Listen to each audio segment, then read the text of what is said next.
What's up, everybody? Welcome to another episode 58 of EPPS2021.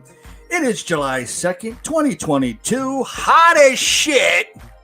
Again, just like yesterday, we hit the all-time high of 95 instead of 91 like the weather people reported. Bunch of idiots. I'm Paramike, that lovely gothic over there. I'm Paralor. Yes, right. Paralor, the hottest goddess in the darkness land of her own realm. It's kind of strange that YouTube is lagging a little bit for the opening scene of our intro. And I'm actually looking at it right now, like all you would be doing, and it still needs work. It happens. It happens to JD from NY206 at times. Yeah, I actually DM'd him on his Twitter. Oh, really? Yeah, and I asked him about that. He says, "Yeah, don't worry about it. It's still confusing. They suck, but they're the best platform out there for stuff like this." Oh yeah, and everything. So it's like just try to go with the flow with it. He did say it is a pain in the ass of doing a live stream that way when you're trying to get your intro going. Yeah. But he said that since I use StreamYard, or we use StreamYard, I told him about that. He said, yeah, you may, depending how long your opening is, you may want to start it a little earlier while the countdown is still going up in your top right-hand corner and everything. And I was like, yeah, give it a shot the next time. See what happens. But due to the fact on the StreamYard, I see one viewer, which is me, unfortunately. Oh, yeah. Just to look at it. I am going to try to switch to the studio of YouTube for our videos, see what's going on over there. But anyways, Jesus, yesterday was fucking nuts. Hot as shit. I was sweating my balls off like you would not believe. I even had suntan lotion on me for the first time in years. It was sunscreen. Sunscreen, suntan lotion, same thing. No, it ain't. For the first time in years, and I was still sweating like crazy. I was like, what the lotion. hell? Paralor, she's calm, cool as a cucumber, not sweating at all. At first. I was like, holy crap. I ended up getting her anniversary present early since July 4th, which is Independence Day. So happy Monday. 4th to everybody and everything. I got her anniversary present of 13 years. And she seems to be happy with it so far. She can't wait to start using it. And the next day, on Tuesday, July 5th, it is my 45th birthday. Yay. And I bought me a little birthday present myself because I've never bought one in my life. And I got a new game for my Nintendo Switch Lite and everything. And I'm still trying to understand the game. Of course, it's a pain in the rear end. Try to remember which control does what, but I'm getting used to it. What else is there? We had a thunderstorm late last night. Not fun. Didn't realize kind of went a little bit overboard. Yeah. And another shocker, too, due to the fact that Paralor and I, like most of you others out there, are on Social Security. We get paid once a month. Wasn't expecting this out of an ATM machine because they never do this. And Paralor was the first one that says, holy shit, scared the fuck out of me. I'm like, please don't do that ever again. Please explain. Everybody, when they go to an ATM and they hit other amount that you want to take out, you usually get a shitload of 20s and a little bit of lower bills. No, I ended up seeing 50s, then 20s, and a couple of lower bills. That's why I said, holy shit!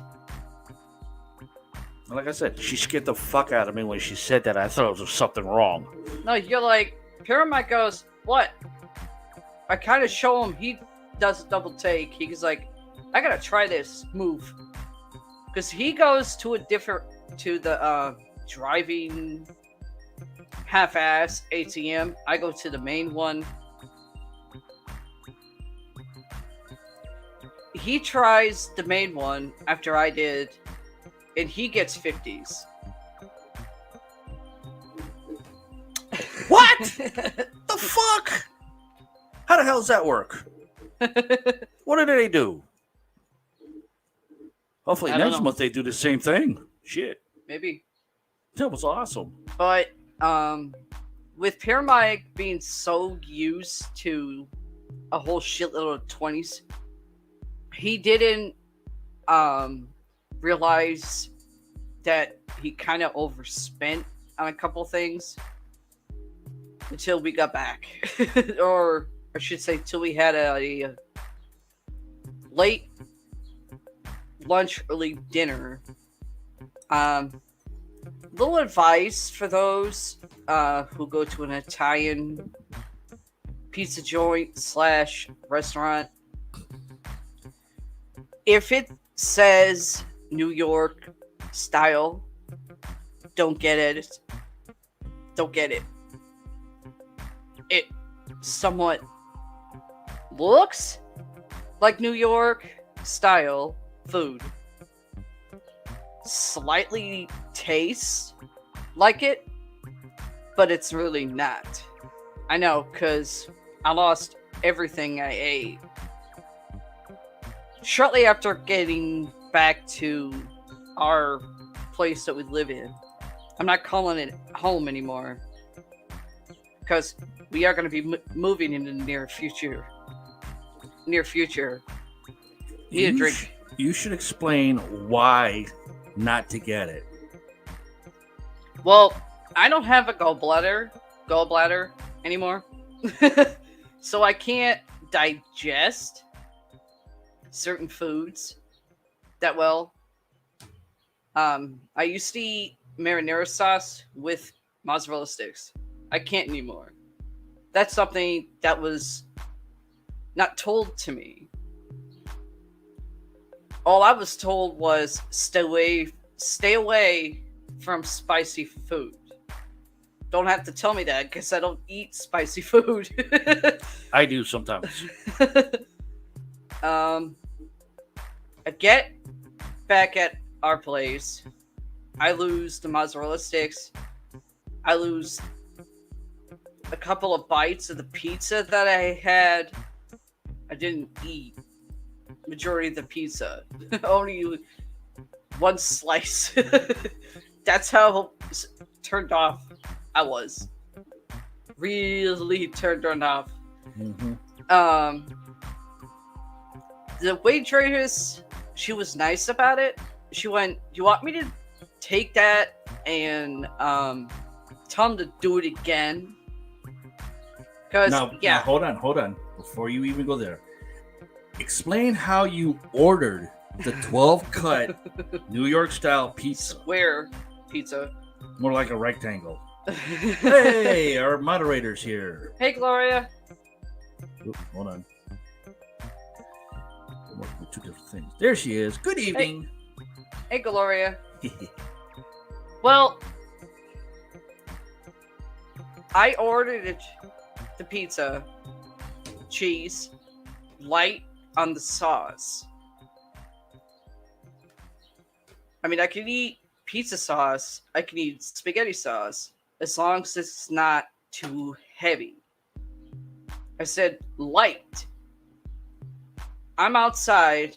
I go to have a cigarette after I ate the mozzarella sticks. Had a pretty decent day. Really decent. Until I got pissed off twice. Once was before we had to go back out and get a couple extra things we needed that was on our list. I had to call Verizon to change my pay date, which is the 30th, when I paid for it, the place where I set up the Verizon plan and became a customer of theirs, they should have set the pay date already at that point. Until I get notified by text that the phone plan ends on the 30th. I'm like, if I need to call Verizon myself, I'm gonna turn into my brother, which it's actually funny but not funny at the same time. Swinging pendulum. I explained the situation to the person that I paid my bill to. They said, "Oh, you have to go through their app that you have in your phone." I did. It doesn't have the feature. Well, I don't know. Where's your fucking boss? Apparently his boss was in the back room when I said it the way I just sounded. He came out. He heard how the guy spoke to me. He wasn't too happy about it either. And he comes out. He goes, "I'm so sorry." He looks at the other guy and said, "I trained you to work with people better than that. Go in the back and start stocking new shit that we gotta sell for the month. I'll deal with it." So I did show him what I meant about the feature not being in my phone, let alone the app. He's like, "Huh, this is weird." I went, "So you can't call Verizon yourself?" He said, "Well, due to the fact you're on a prepaid plan, we, by law for Pennsylvania, we can't call Verizon ourselves." "Why? You're a Verizon retailer." "Yeah, but we're independently owned." It was on their door. I went, "Yeah, I know what independently owned is. Even people that are independently owning something that's supposed to be part of a franchise, they have to call." He said, "Yeah, but it's a little bit different in Uniontown," which that I didn't know. I went, "Okay." Paramount's putting shit away. I'm on my cell phone after I paid the bill, called Verizon. Then I hear that there's two different sides. Post payments is basically you with an actual plan that you pay per month. Mm-hmm. Prepaid is their is a different paying feature, I guess. I went, "Your payment plan section is what, new?" She said, "Yeah, it is. That's why not many people really know what the difference is." I gave her my cell phone. I still can't remember the fucking thing. Still not used to the fucking number myself.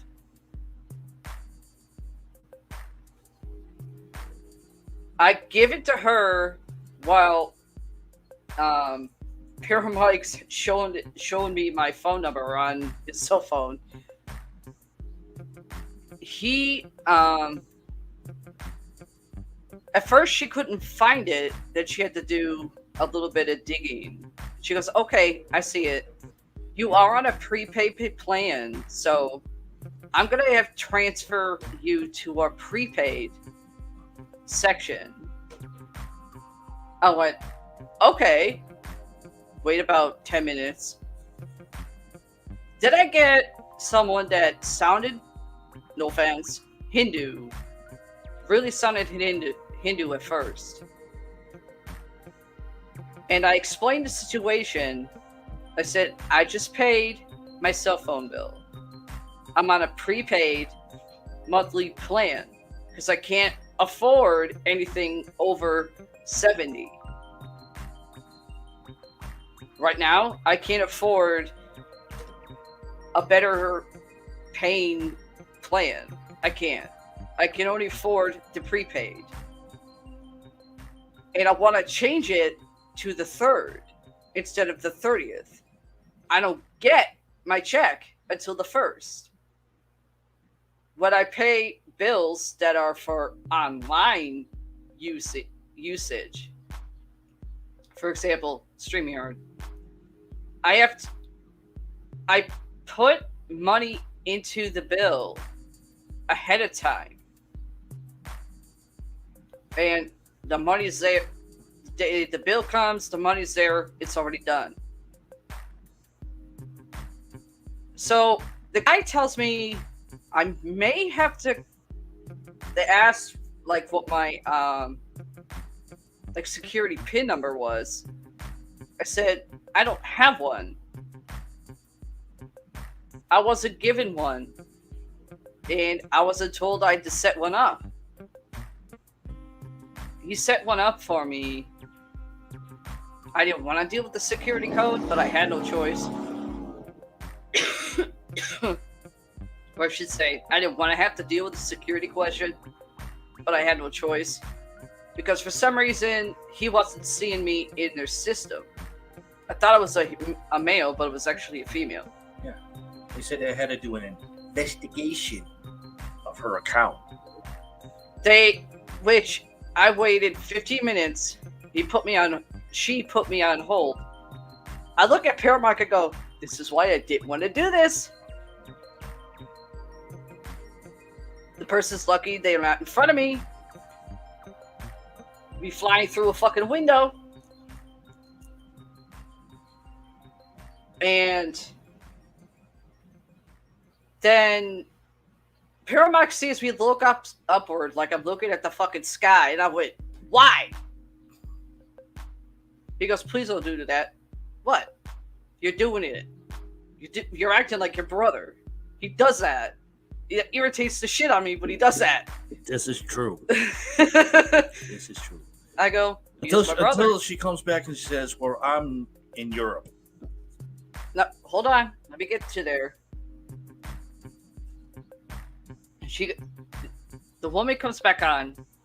She goes, okay, I just did this situation. He looked up where I got the phone from,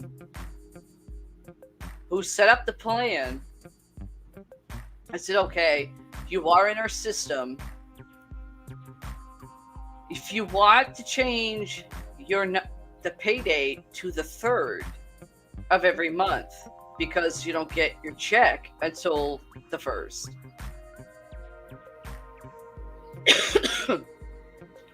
The best thing I can tell you what I can do is I can call you back,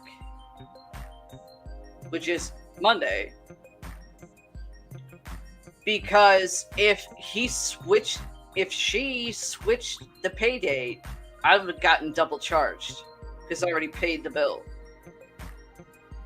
I said, why the fuck wasn't that explained to me? Did you get it from an actual Verizon store or one of those little mini retailers?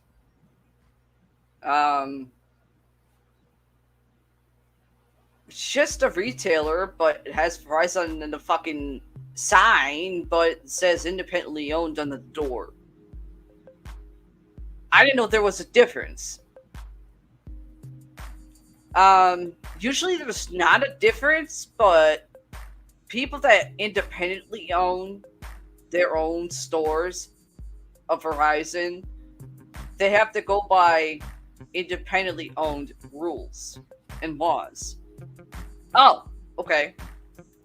So you're gonna call me back on Monday, around 1:30ish, maybe, because I'm usually busy during the morning, and usually towards 1:30, I'm done getting my shit taken care of. He said, yeah. She said, yeah, I can do that. And I'm thinking in my head, I'm like, wait a minute. Monday is July 4th. It said like 1:30 p.m. Eastern, which is what I said. He said, or she said, what, where? It's in the US. Around 1:30 Eastern time in the US. Oh, I'm in Europe. Paramedic went to say something. I put my finger up, like people that are watching on YouTube can see.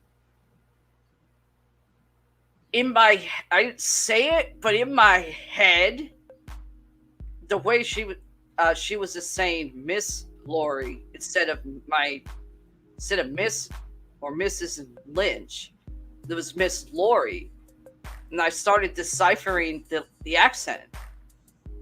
I went, "You're Romanian."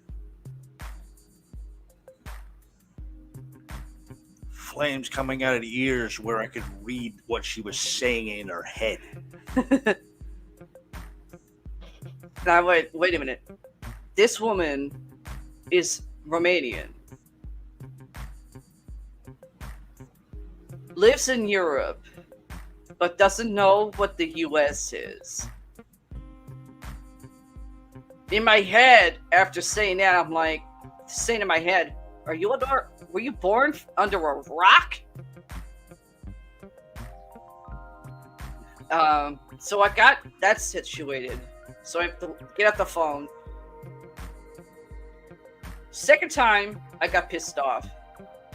I'm having my cigarette. Paramedic's waiting for their food. He had already downed what was supposed to look like loaded fries, and did not look like loaded fries. Trust me. I'm having a cigarette, trying to keep an eye on the clouds because it was supposedly supposed to rain that afternoon, like sometime in the early evening, and I didn't want to get stuck out in the rain. So I'm look at the clouds as some schmuck from like 20 feet down from me, opposite side of the road, crosses the road, almost gets hit. And I'm like kind of laughing. I'm like, please get hit.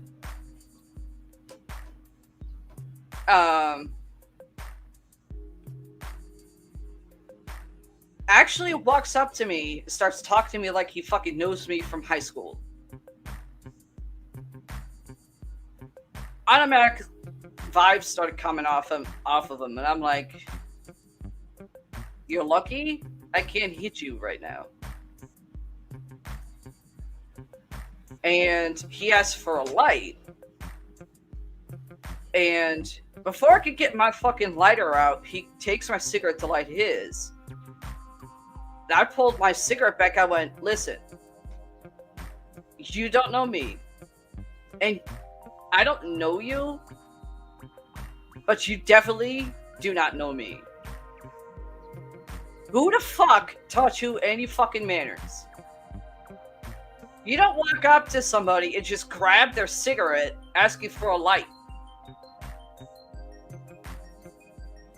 He's obviously not getting the hint that he pissed me off. and he asked if I worked at the pizza joint that I was standing at. I said, "How many pizza places do you know where the wait staff and workers wear leopard printed shirts and boyish shorts?" And I said boyish because the shorts I wore, my brother gave to me.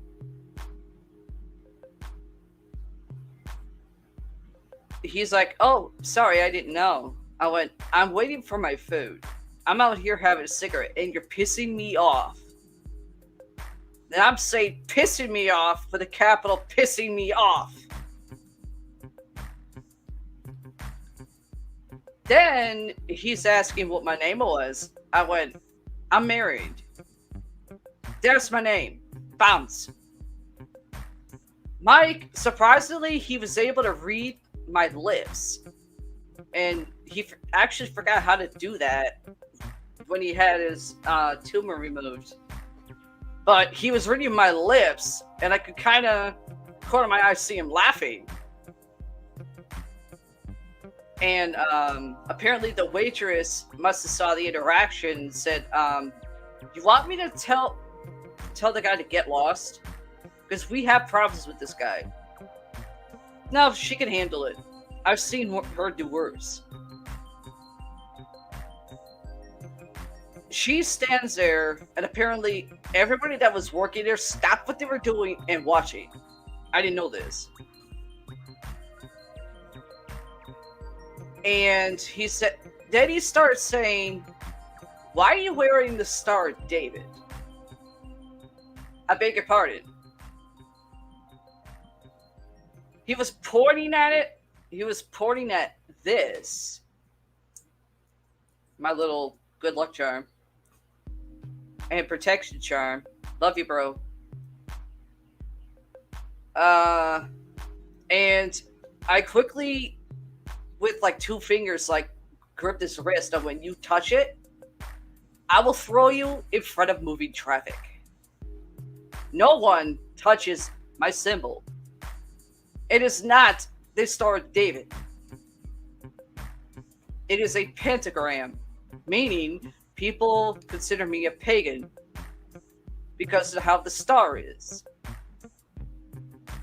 How many fucking Star of Davids do you know that are in the shape of a pentagram? The Star of David, yeah, it's in a circle, but it's not a pentagram.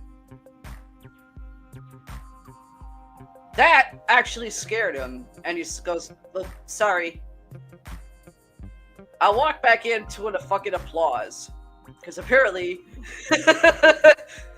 That's not the only thing that scared that dude. Mm. The 2 other guys that were in the back there, Mm-hmm.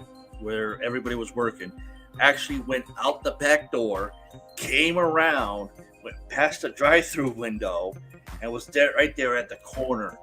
One had a pipe in his hand, the other one had a broomstick in his hand. I'm like, oh shit. Do I get up and go out there and defuse everything, or do I just sit here? Our waitress said, "Sit there. Trust me. This is going to be awesome." I was like, well, I got my cell phone, but I don't think it would do video that well from where I'm sitting. So I was like, nah, fuck it. Well, I sensed the 2 guys that were standing off to the side. I knew they were there. One of them I knew was Drac. You have a hard time remembering what Drac looks like at times. He changes his fucking appearance more times than I've seen him with a girl. This is true. Let alone a date with a dude. Due to the fact he's bi. I walked back in, and I get nothing but an applause. One guy, two of the guys over in the back came back in, noticed it was Drac was one of them. He apparently knows the guy that was working there. He was just chilling. And they went, "Damn it! I wanted to fuck this guy up. I went, Drac, you don't live down here.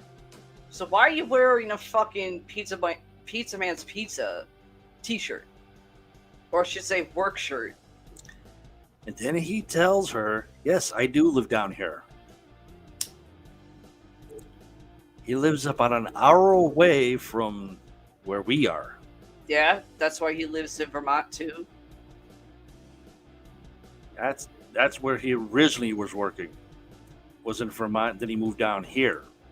So the Vermont home that he has is his vacation home, while he lives here in PA, about an hour away from where we are. That doesn't sound right, because he wouldn't be separated from his sister. Him and his sister live together. She still lives up there. Yeah. He wouldn't move down here without her. Yeah, he would. No, he wouldn't. She's safe. He would not move down here without her. I've known Drac for a long, long time.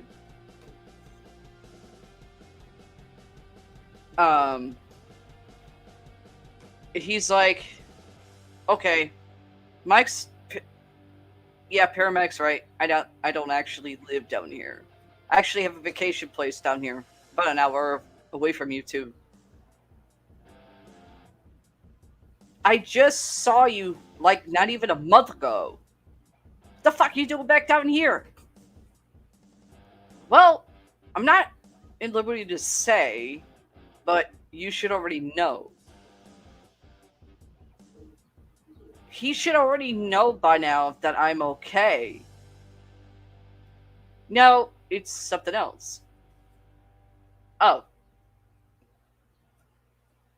He knows you're worried. He can feel it. He sent me down here to keep an eye on you. Again. How the fuck do you even have the money for gas, let alone drive? Let alone keep two fucking places that you own. One's a vacation place down here. Why you would want to get a place for vacation down here, I don't know. I lived down here for 9 years. If it was all peaches and cream down here, I would not be contemplating to leave.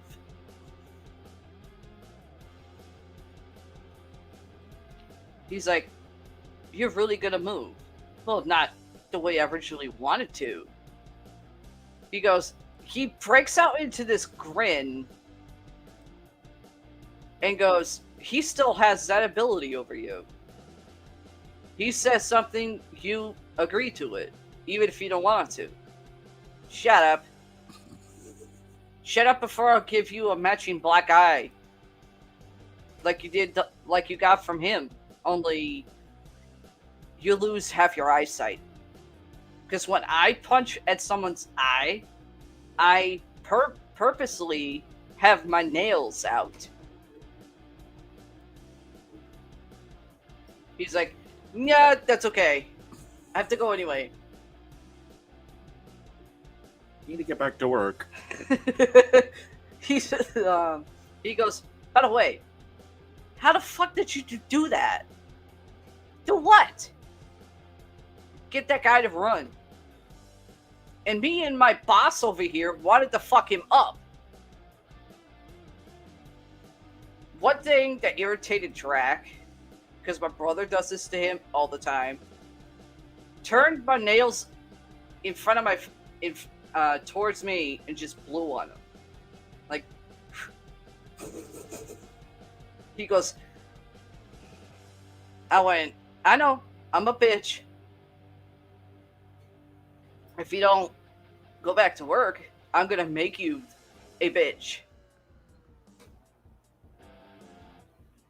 Shuts up. Actually starts going back to work. Yeah, and our waitress just said, not in this, but I like to see it. I started eating the pizza. Of course, it was a little bit too hot, so I had to kind of cut it. The first couple bites, it was good. I'm like, okay. It does kind of taste like New York style. I've had New York pizzas. Then came the other pieces that I ate. Now this is not New York style. And I said light on the sauce, not heavy. The nurse comes over. She sees the look on my face. The nurse? A waitress comes over. She sees the look on my face. She could tell I was Italian. She goes, "What's wrong?" I said light on the sauce. It's fucking swimming in it. She's like, "Ugh. You want me to take that back and tell him to redo it? You won't be charged." I didn't hear "won't be charged" part.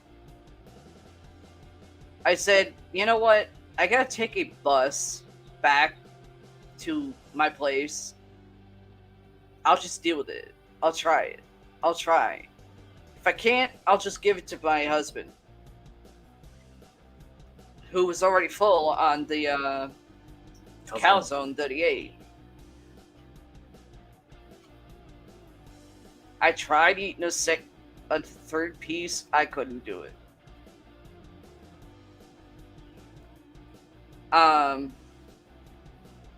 She went back to the one that made it and said, "Dude, what part of I specifically said on the list when I showed it to you? Light on the sauce.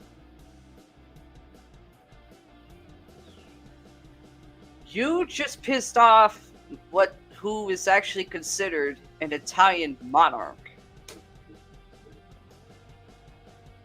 of the fucking East Coast." I'm like, kind of heard that. I'm not really an Italian monarch. I'm not royalty. She goes, "No, but you're Vinny Metelliano's daughter. That's royalty enough." Yeah. I almost dropped the pizza box. Oh shit! I go, "I'm nothing.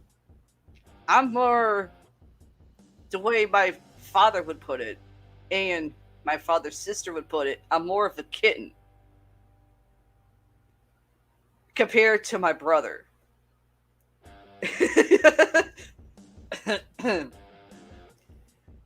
She goes, "Oh, we've heard of him, but the two of you in the same room. Yeah, we don't need that."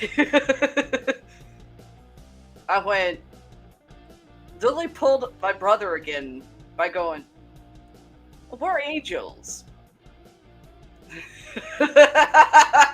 I'm in the background just shit doing this. Then I'm thinking inside of my head, yeah, we've got a podcast show to do tomorrow, which is today. And I guarantee you that he sees this, her phone, which is over here in charge, is going to go, bling, bling, bling, bling, bling, bling, bling, bling, bling, bling, bling. Oh, shit.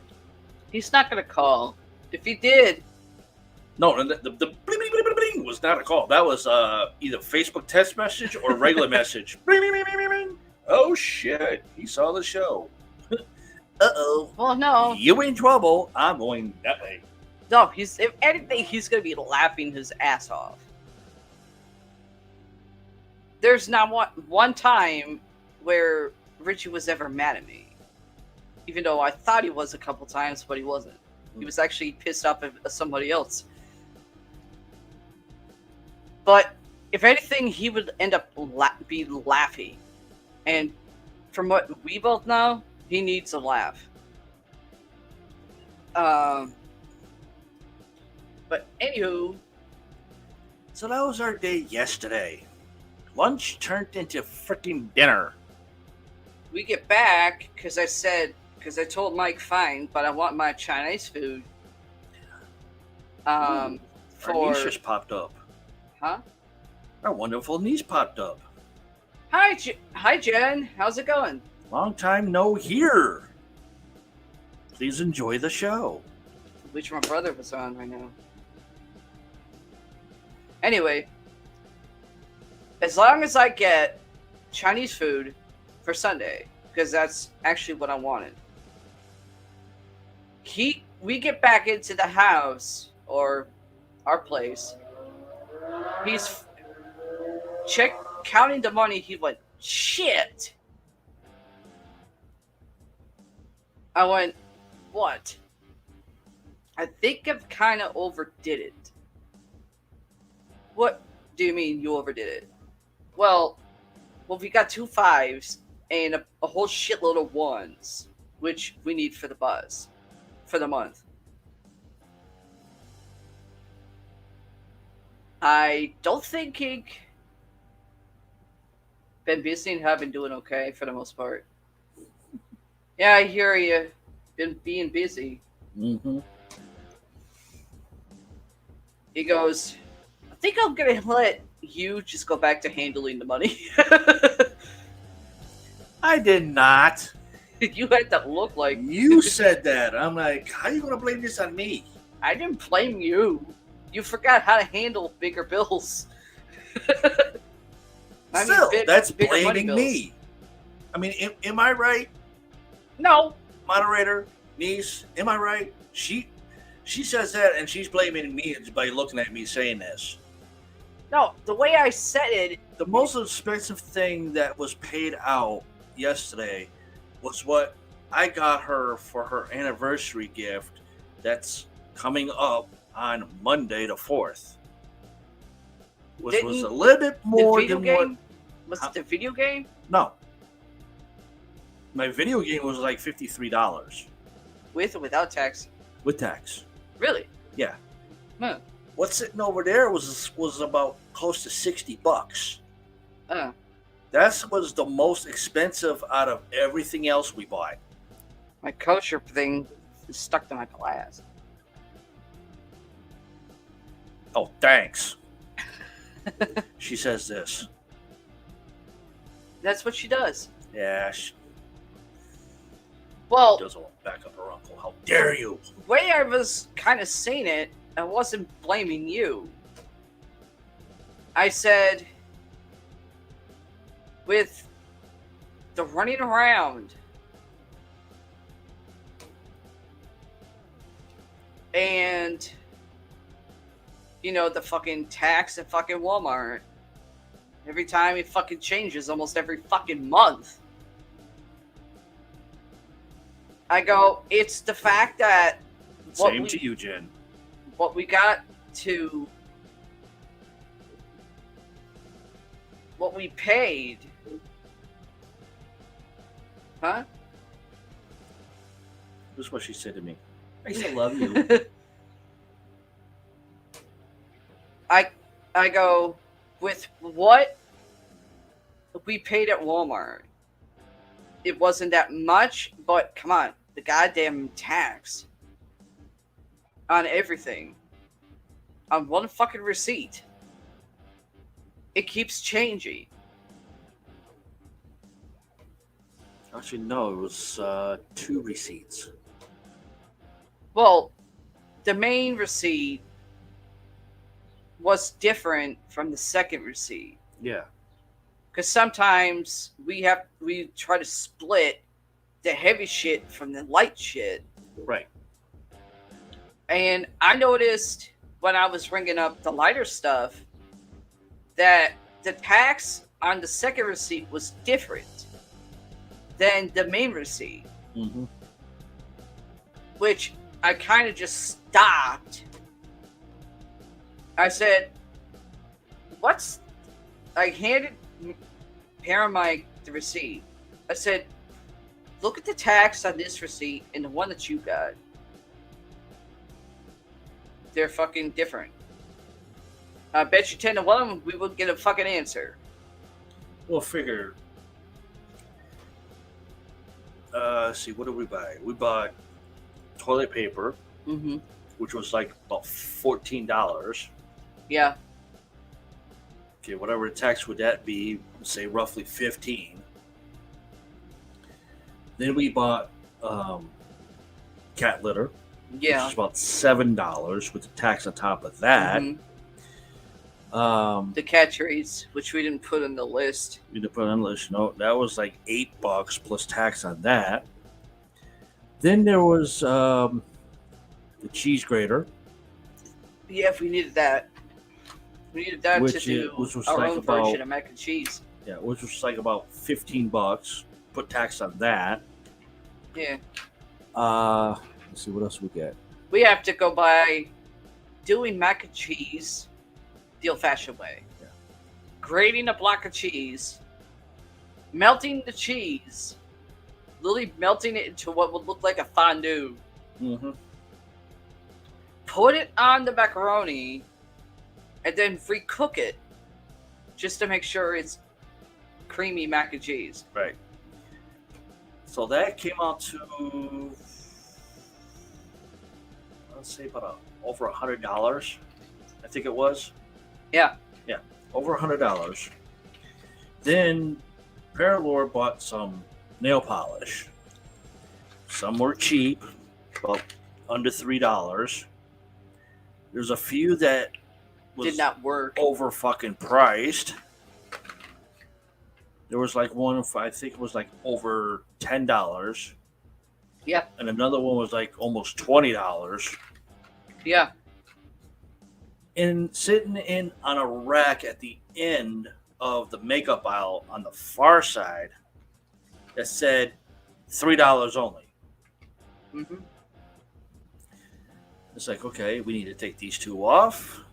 Two of them didn't scan. And two other ones didn't scan, and the person says, yeah, the overnight crew that restocks all the shelves always does that to this store or to other stores. It's called fire them, get new ones. I'm sorry, did I just hear this correctly? That your overnight stockers for this store and other stores put stuff up in certain areas that are not supposed to be there and don't register in the register. When you scan it, and it normally goes up to the scanning department that's usually upstairs of a building. They say, yeah. Okay. In my lifetime, I've worked at a store called Ames Department Store, originally known as Zayre's. Yeah. I was an overnight stocker. And when we stock things on shelves, we make sure before we put them on there with the scanning department, if it's actually registered in their computer system, to go to the floor computer system to say, yes, this is whatever price it is, or it's on sale, or it's been discontinued. If we just started putting shit up on shelves and everything and left for the rest of the morning to the afternoon to the time we had to come back, the higher ups would find out and we would be fired. Yeah. Like that. You mean to tell me that this company doesn't do that shit? Dumbass. Does the CEO even fucking know this shit? Probably not. Due to the fact that's illegal to do in any store worldwide, whether you're Ames, Kmart, Target, Best Buy, Sears, whoever you are. That's illegal to do. That's an automatic, hey, guess what? You're fired. Here's the stuff you put in certain areas that's not scanning, not in the systems. Take it and go. What the fuck? That is ridiculous. So, then I'm looking at the tax for the lesser items under $3, and the tax on that was low. And then I look at the other one, and the tax is like almost 7.25. And I'm like, what?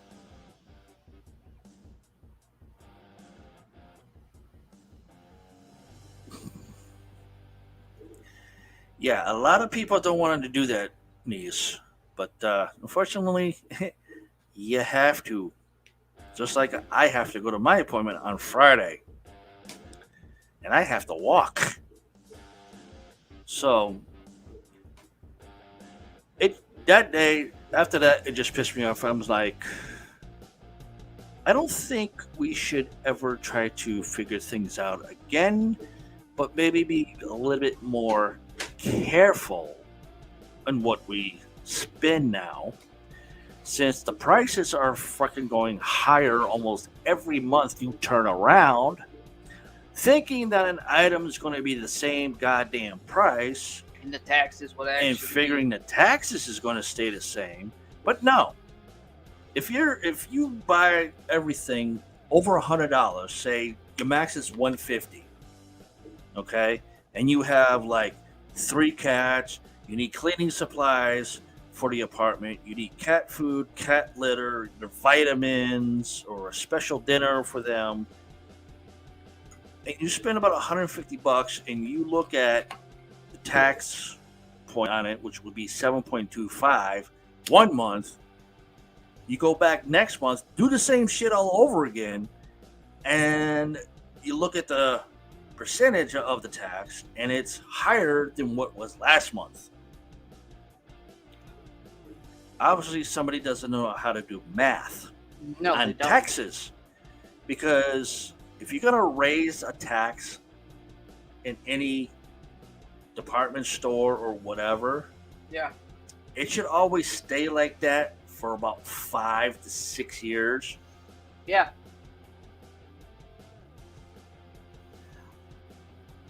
I've had that. It is a medical thing that you need to take care of. Do it, because I still do it myself at my appointments at the local cancer center here, because I have the same thing. What? Well, this is what she said first. And then she replies to this. Glaucoma field study. Yeah. Glaucoma's in the eyes. I have to do the same thing at the Yeah. local cancer center. It's a medical condition that I need to do. Yes, and it does not hurt. Jen, let me explain this way for you to understand, because I can kind of sense her going, I ain't going. I've already had that done to me before when my right eye decided to just see black and white, and I had a laser done to my eye to correct it. It doesn't hurt. It's fine. You'll be all right. Put it this way, do you think that's bad? I have to get iron injected into me through an IV because I can't take iron pills. She has to see a hematologist. And I originally did not want to do it for a reason. We're going to be moving in the near future. Not like how I wanted to originally. But I got overruled by my brother, your uncle, in-law. He overruled me. And it's supposed to be the other way around.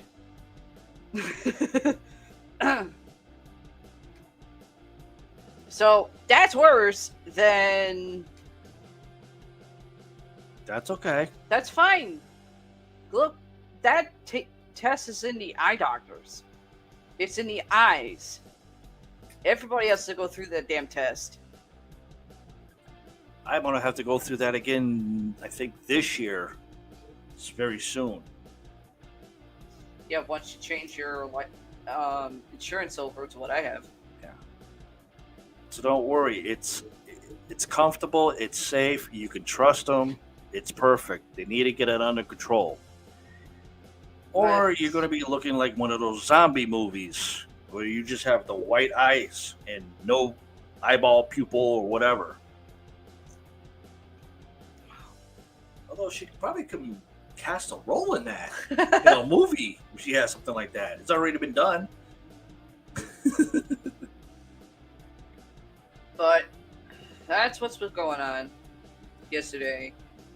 I've been watching movies again lately. One movie I did see, I didn't realize it was already out in the theaters before, was Morbius.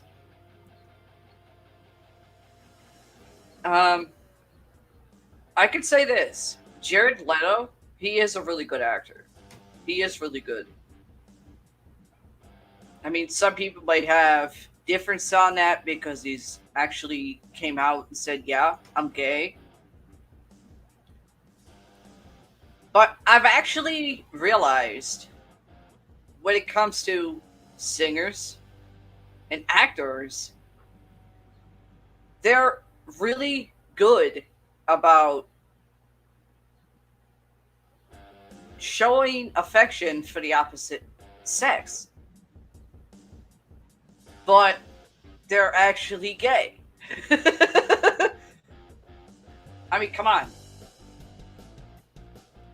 What? Just answer this. We don't know. I'm not sure how your eye doctor does it where you live, but for here, they have to. I mean, if you ask for it, they have to. Your place, I don't know. I would probably seek consultation before your appointment comes up and find out yourself. Um, your best bet is call probably Tuesday if they're open to get a consultation on that. Anyway, the movie Morbius with Jared Leto being Morbius, I almost got kind of confused. Um, at first, because there wasn't really no build up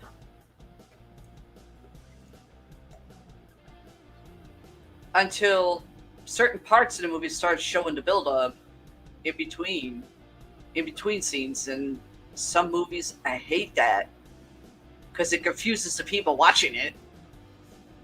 And I'm not someone that can be easily confused watching a movie in a logical sense. And I said, what the fuck is going on here? Paramike, he was dead set of not watching it.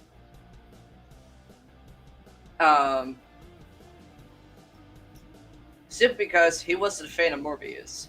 I originally thought Morbius was DC. Because there's a darker Batman comic that was DC that reflects Morbius. I didn't know Morbius was Marvel. I didn't.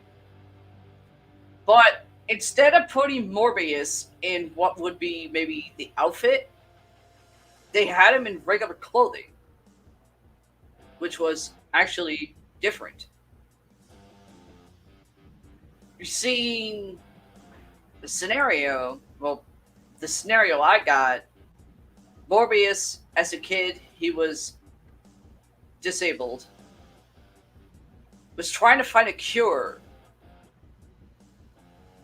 so he can actually walk like normal human being. It was making that promise to someone he was friends with as a kid. And come to find out, dead set in the middle of the fucking movie, the person who he thought was his friend was the one setting him up. That stole the serum that he injected himself with originally, where he needed to have blood. It would give him really fits of rage. Jared Leto at first couldn't control it, but then he found a way to control it. And then who he thought was his friend actually turns the script and actually fucks him over. And I'm like, okay, if that happened in the real world, your ass would already be dead.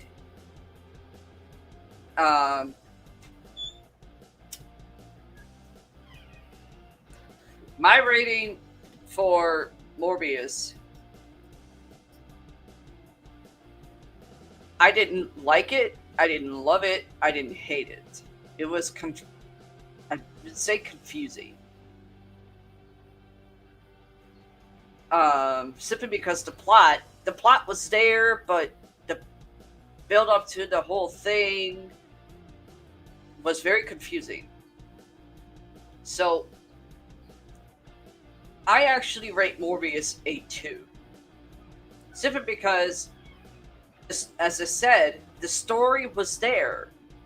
The plot was there. It just didn't make sense. Paramike, he go, you know what? You saying that, I'll probably just bite my tongue and see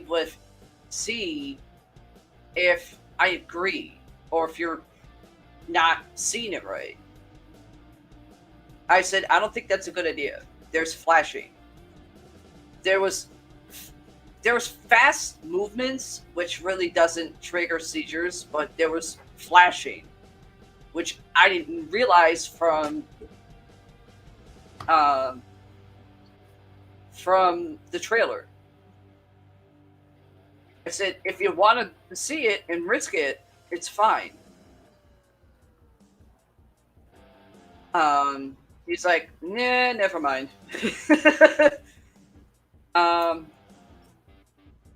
Then we were watching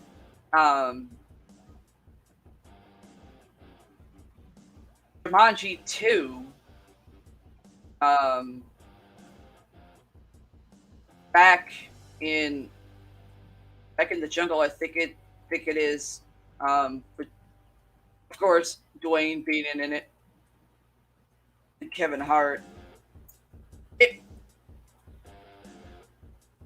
wasn't. I had a hard time trying to rate that one. What about you? Jumanji 2. Dwayne in it. I know we saw the first one, but the second one I was kind of confused. Not confused, but trying to figure out what the fuck the point was. Well, to me, it looked like a mixed people having a really bad mixed personality issues. well, let's see. Let's go back to the first one. Yeah. They all got used to it. When Robert Williams did it. Yeah. It was great. I gave it a 7-star rating for that. And the plot was actually there for me to understand it. But then it just started getting like really slow in certain scenes. So it's like, okay, the plot's there, but when you get into the slower scenes, it's like the plot just like vanishes. Then we see the second version of Jumanji with Dwayne Johnson in it, Kevin Hart, Jack Black. Yep. And I can't remember her name. I don't know. I can't remember her name either. Seeing that, I believe we saw that in the movie theater down here. Yeah. When it came out. They redid Jumanji with Dwayne and Kevin Hart. And I gave that a 10-star because it was freaking hilarious. Yeah, but I'm talking about the second one. I know. I'm going back from Robin Williams to Dwayne Johnson doing Jumanji in a different form. But for this Jumanji that we both watched, yeah, I was really fucking confused of the whole damn thing. So was I. Where's the plot? Why do they all look like they're having like mixed personality problems? Yeah, it's like Kevin Hart being an old dude. Yeah. Jack Black being a female, different one. Yeah.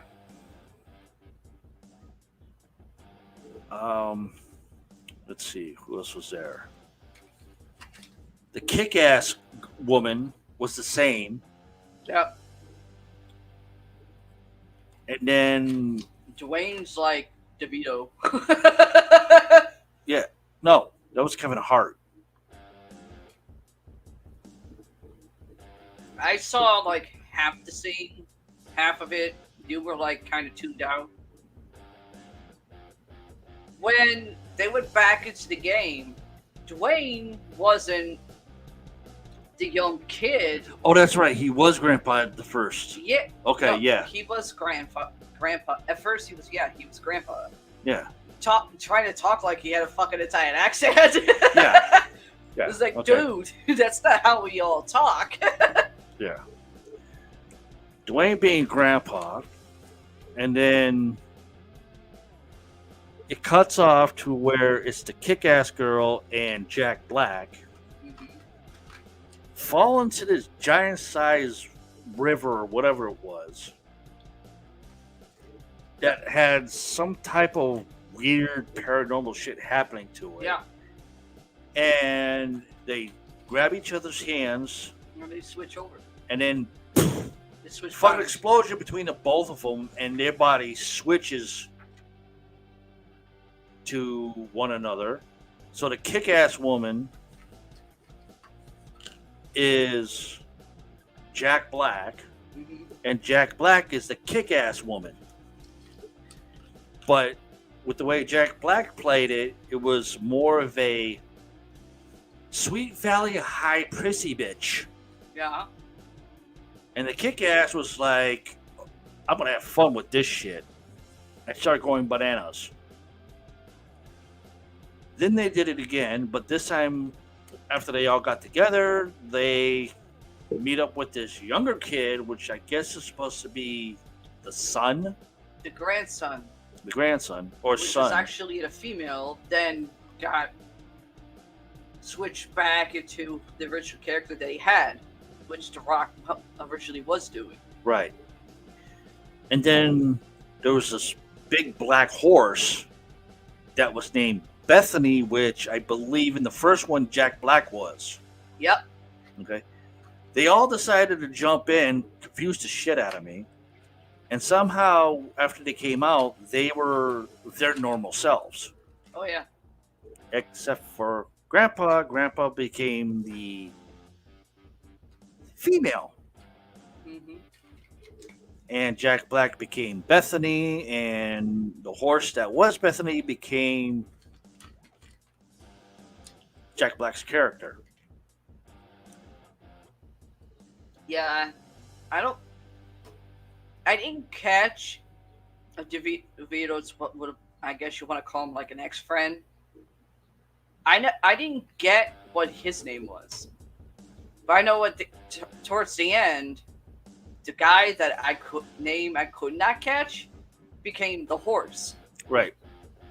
It's actually a special effect with the wings. That was Turning him cool. into a That was black fucking Pegasus. cool. That was fucking cool. Turning it into a black Pegasus without the horn. No shit. Let me see if I can find that over here. I think it was Danny Glover. It looked like Danny Glover originally in the movie before the game thing started. If that was Danny Glover, holy shit, what the hell happened to him? Hold on. I'm going to look it up right now. See, Dwayne Johnson as Bravestone. Yep. Jack Black, Oberon. Oberon. Kevin Hart was Mouse. Mm-hmm. Karen Gillian, Ruby. I think that's the kick-ass bitch. Yep. AWK, AIFINA was Bing, the thief that Grandpa switched into her body. Go away with that. Go away with that. Thank you. Nick Jonas from the Jonas Brothers was in the movie. Okay. He played Seaplane. Then you had Alex Wolff as Spencer. Madison Easman as Bethany. Darius Blaine as Fridge. Danny DeVito as Eddie. Danny Glover as Milo. That's what I thought. sounded like, it looked like Danny Glover. What the fuck happened to him? He got old. No shit, he got old, but shit. Our Darby was Nigel. Colin Hanks as Alex. Rory McCain, Jurgen the Brutal. He played a good part. I have to give him credit for that. He played a good part. A whole bunch of other people, some without photos. There was Janice, there was Lady in Red, Switchblade, Cavendish, Nora, Heather Repairman, Martha, which was, oops. Come on. Now my other computer wants to be stupid, guys. Hey, don't worry about it. They get the point. But yeah, it was just really confusing for me from the original Jumanji with Robin Williams to the updated version of Jumanji with Dwayne Johnson and Kevin Hart to this one with them. It was like, what the fuck is going on? I actually gave it a 2. Simply because obviously Dwayne, he worked with what he could, what they gave him. Yeah. Kevin Hart, same thing. And the horse. The only reason I gave it a 2. Everything else, not even worth it. Big fat 0. For me, I would give it a 1.5 stars. Everything else to it, yeah, the same, a 0. It was ridiculous. Then we saw Intelligence. Central Intelligence. Central Intelligence was actually really good. I just, for that, just let me let you guys know, for that, I only popped in on certain times, but other than that, I wasn't trying to pay attention to it. Just because Central Intelligence did not seem like a valid movie for me. Especially with Dwayne Johnson and Kevin Hart in it. It just did not catch me. But you got into it. Only in certain parts. I did. Other than that, a movie for me would be a 0. I would not give it any star ratings. Well, due to the fact, I get what the overall message was. If you're bullied, it's up to the person that's bullied to what they can make out of it. Most, in real life, people that get bullied years later, psychologically, they want to kill somebody. The way they had Dwayne do it, he's a fighter. And he fights back. Especially at the ending. That was beautiful. I just got one thing to say. One more thing to say. I forgive you. Punches him in the face, knocks him out. I really hate bullies.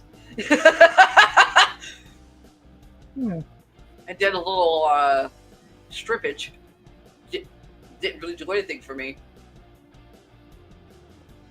Yeah, but that's what I said. I gave that whole thing a big 0. A movie that should never have been made whatsoever. Well, I'm not saying I'm going to give it a 5 stars, 3, 4 stars, or even 3.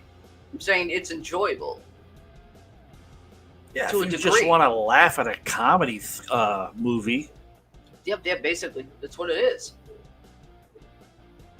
But it should be a comedy movie of, what's happening online or in the real world. You should not put that into a movie. No. I'm sorry. That's why I give it a 0.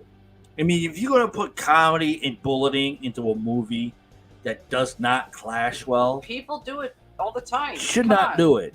People do it all the time. Yeah, they shouldn't do it, but they do. I mean, come on, look at Mean Girls. A rejected version of Sweet Valley High Cunt. No.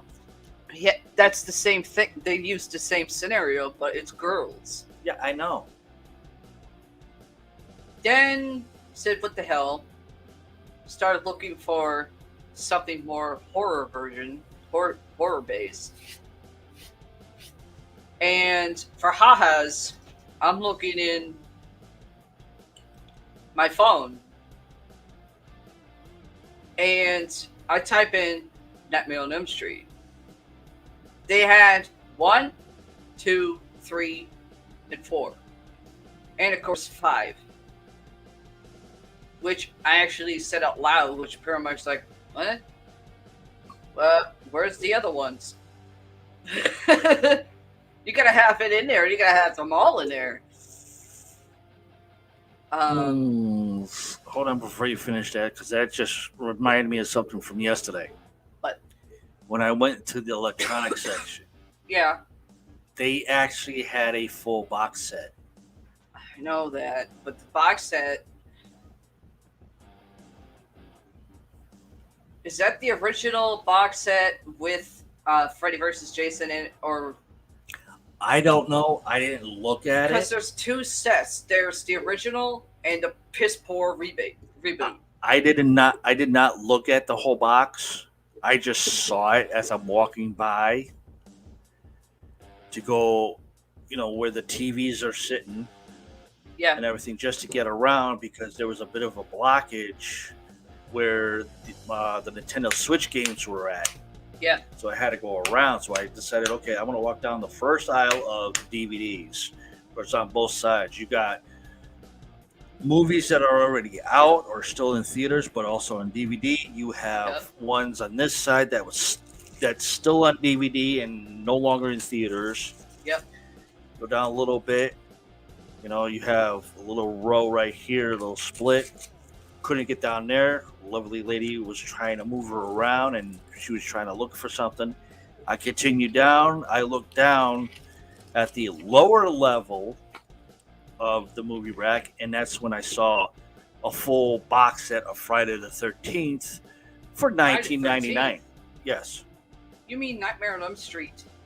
Friday the 13th, Nightmare on Elm Street. It's the same damn thing. No, it's not. And I saw it, and I saw for $19.99. I'm like, I don't have time to look for this because I have to catch a bus to get back home. I just need to get one more thing, a birthday present for me. $19.99. $19.99 is what it was. That's the original box. That's the original franchise with Freddy vs. Jason. And I just go over to the Nintendo Switch casings. I'm looking through the games.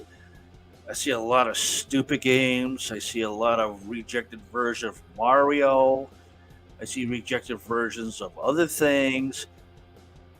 Not what I'm looking for. And then I see this game for $49.99. I was like, an adventure game, a fighting game. I've seen some videos on YouTube about this game. The graphics looks really good. It looks like it's a mystery game. No, but back in say strategy too. Way back in medieval times, and I love games like that. Well, I know a game that you got almost a year ago. Of course, it was before PS3 became obsolete fully for video games. You had I forget what it was, but it was almost like a time traveler type of thing. Skyrim. Yeah. Let's see. The first game I bought when I bought the Nintendo Switch. I meant for the PS3. You didn't know that the Nintendo Switch had the same thing, but they had all 3 games. Oh, hold on. Let me go through the Nintendo Switch games first. When I first bought the Nintendo Switch, I bought Luigi's Mansion 3. Yeah. Still haven't beat that game yet. You have played it. The next one I got was BioShock. That one. Which is all 3. Yeah, that one. BioShock 1, BioShock 2, BioShock Infinity. I got that. Beaten all 3 more than once. Then I bought Skyrim, which is medieval, but the whole damn thing is like nighttime only. No daytime whatsoever. I was like trying to play it, trying to figure it out. Pissed me off. I couldn't do it. And everything. So I stopped playing that. Yeah. Then I found this game for Nintendo Switch called Witcher. It's like, okay, it's a medieval game. There's nighttime, there's daytime to it. Great. It's like a mystery from medieval times. There's fighting, there's good graphics, there's a story there, there's a plot there. Cool. I bought that for myself, $53 total for a birthday gift. Started playing it a little bit, and I kept on getting distracted by other things, so I had to stop. But yeah, the BioShock, that's a strategy game too. Yeah. You tried it for the PS3 because they only had like, I think you only had like 2 and 3, but you didn't have the first one. No, I thought I had just, part 1 and part 2. But when I did some more reviews, it said I had the original, part 2, which was a separate disc. But comes to find out, on part 2 was also the last one. Because I was looking for, BioShock Infinity itself being separate, like BioShock 1, BioShock 2 were. Yeah. No, the third one, BioShock Infinity, was on disc 2, which I had to download to the PC from the disc, but I still have to use a disc in order to play the game. I was like, okay, so I have all 3. Cool. Beating them on my PS3, beating them on my Nintendo Switch. Now I'm working on this new one for Nintendo Switch, and I still need to learn some more stuff. Well, watching Nightmare on Elm Street 4, Dream Master, really took me back. And it's rare some horror movies do that, even with franchise versions. And obviously the first song, when the movie starts playing, I can't catch the goddamn song itself, but the singer, obviously it's female, but the singer, to me, sounded like Roxanne. It sounded like her, but the opening credits, you don't see who's the singer for the music. So I'm watching it. Paramike, he sees something at the corner of his eye. He sees I'm watching a horror movie. And he's like, what the fuck are you watching? Because you're grinning like a freaking Cheshire cat. And you're saying the lines. I went, dear, this is Freddy. You said Dream Warrior. Number 4, the Dream Master? Dream Master, yeah. Let me say something. That's one of my favorites out of that franchise. Simply because he starts doing all the puns. I mean, some people think the puns that Robert Englund was saying when, he's killing somebody as Freddy. Yeah, they could be corny and really dumb to some people, but to me, it's funny. I mean, come on. Freddy Krueger doing a pun. I mean, come on. The famous pun. The famous one-liner pun that he says, which people still to this day want him to repeat, even at meet and greets, is "How sweet, fresh meat." And he's saying it because of the girl Alice. Yeah. Well, according to this, due to the fact that the Dream Master was released November 1st, 1988, there was only 10 soundtrack albums through the whole thing. Yeah, I know. People bought that shit like crazy. The first one was Under the Night Stars Okay. by Sea Hags. Okay. Number 2, Standing Over You, The Angels. Okay. Don't Be Afraid of Your Dreams, played over the end credits. A sped up, more rock like instruments version is heard when Alice prepares for her final battle with Freddy. Yeah. That was Go West. Okay. Back to the Wall, played while Kristen is driving to Rick and Alice's house, was done by the Vinyls. I've heard of them. My Way or the Highway, Jimmy Davis and Junction, Love Kills, played in the jukebox after hearing about Joey and Kincaid's death. Yeah. Vinnie Vincent Invasion. I don't know. Therapist. Vigil. Uh-huh. Rip Her to Shreds. Blondie. Huh. Angel. Love, Hate. And the last one, Resurrection, was done by Craig Safan. Stefan. Oh.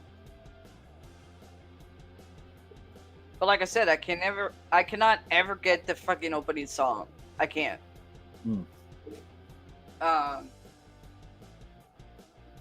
Watching it really took me back. Even Paramike started watching it back with me. And towards the ending, I kind of pulled the phone away from Mike, away from Paramike. He's like, "What the fuck? I'm watching it with you." I went, "Mirror, flashy, ring a bell." Oh. Yeah. Okay, starting off of this episode, which is sort of not really the actual show like we usually do. This is actually kicking off our anniversary / Paramike's birthday celebration thingy. Asshole! Yeah. There will be a podcast show on my birthday, so prepare for it. So, starting this off the way I usually do when it comes to parties or just whatever. We're going to be doing drinks. In other words, the research that I found, and I'm dead serious on this, the drinks that I found that are legit drinks that people can actually get at a bar are real drinks that are innuendos. And I mean sex innuendos, whether you're straight or gay, don't matter.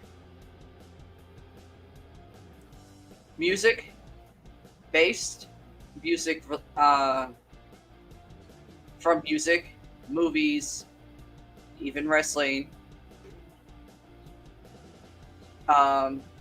Famous people, paranormal, or literally have you saying, what the fuck? Literally, that's what I found all rolled into one.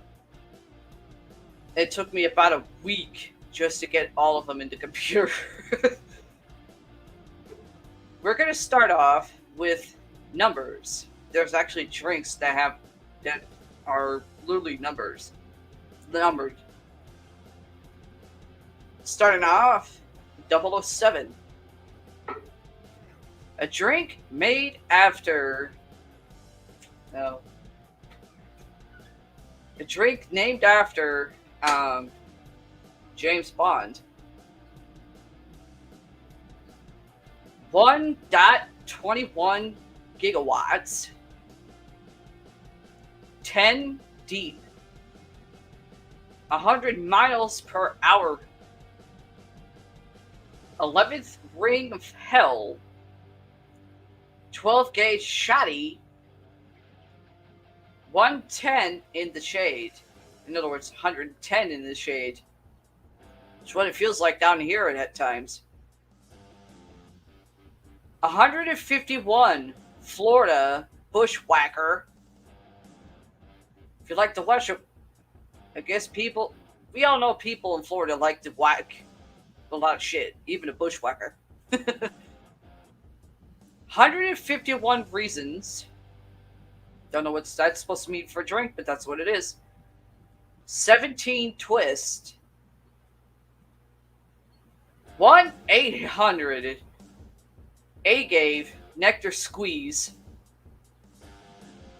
1-800 manzana cider. 1-800 silver dog. 1-900 fuck me up. And fuck me up is actually spelled F-U-K.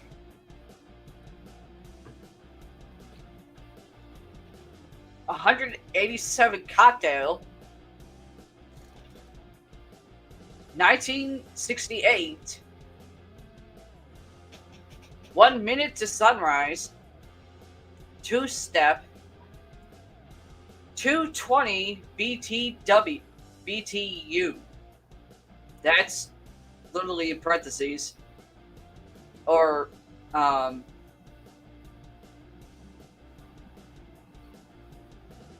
like, abbreviated. You can make up your own ones there. 24K, 24 karat nightmare. 2020 lemon. 2,000 flushes. And there's actually 2 versions for that one. 2012 is a drink. As well as, which is the year. The year where people like, oh, it's gonna be the end of the world. We're still fucking here. 209 East Cocktail. 242. 250. 252. 2 MCs. $3 hooker. Which actually is in Delaware Ave. Which is way around the corner from us. 3 fast olives. 3 fingers of Ron Burgundy. 3 for $1 special. 3 strikes, you're out.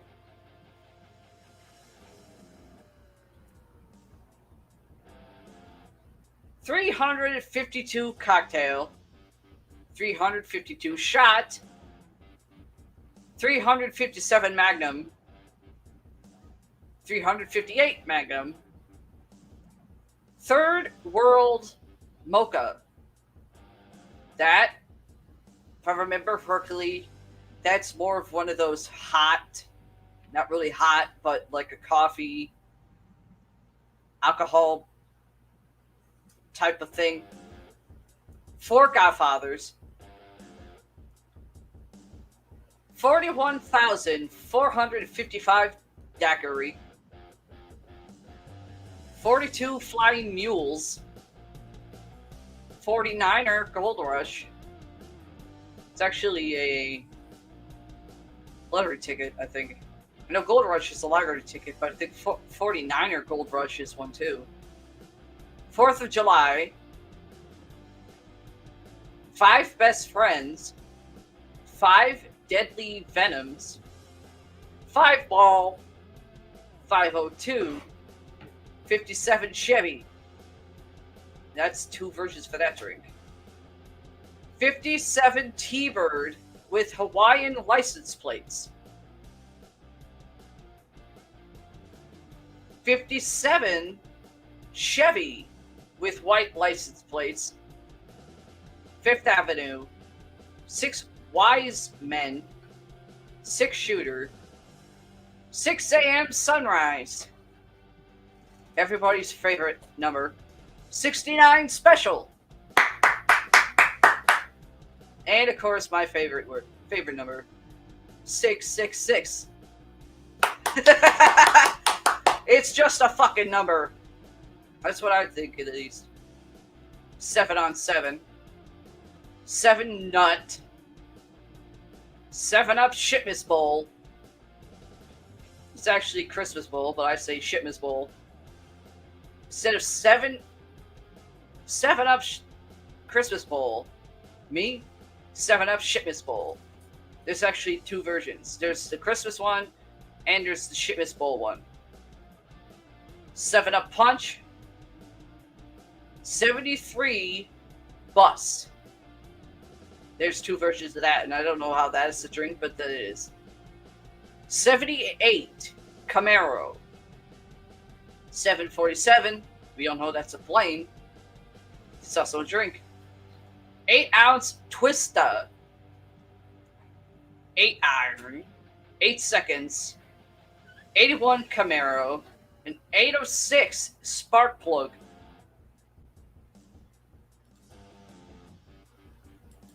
Now, we got the number ones out of the way.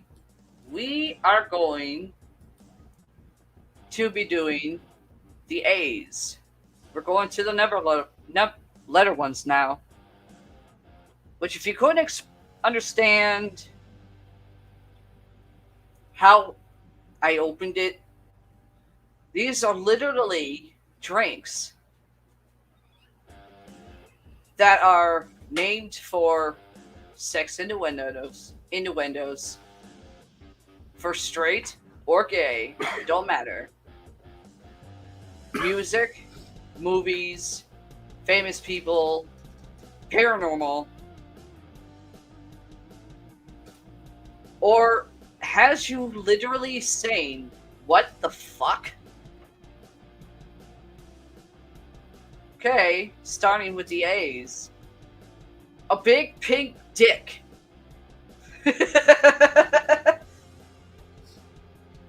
A bitter Canadian. You can say something, dear. It's just sitting back. I was going to say all the numbers that you read have so many different meanings, and they can go so many different directions. Oh, I know they do. It's like a Ferris wheel rotunda. Yeah, I know. A brain teaser. That's what you do to me. A clockwork tangerine. That's supposed to be in relation to A Clockwork Orange, the movie. Okay. Ow. I thought it was a fucked up orangutan.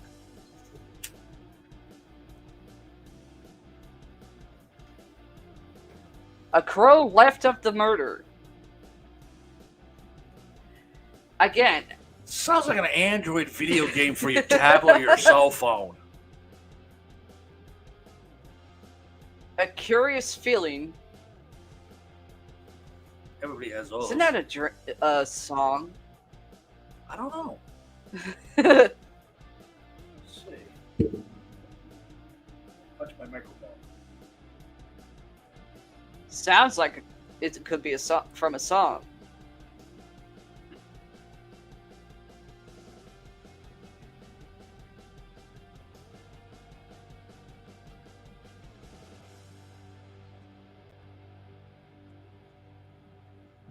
Ow. Well, it's just Curious,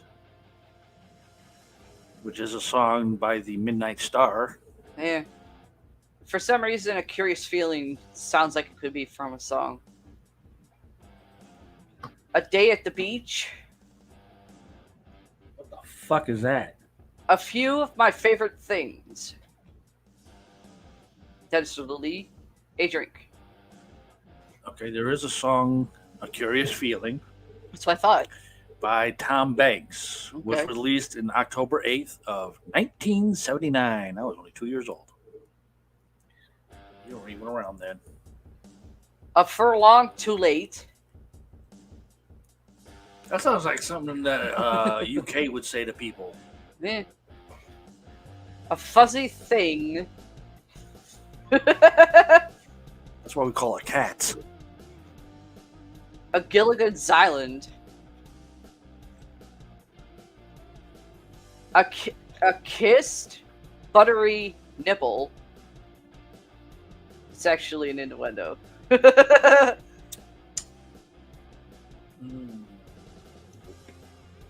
I mean, some of these I can has me even saying what the fuck, but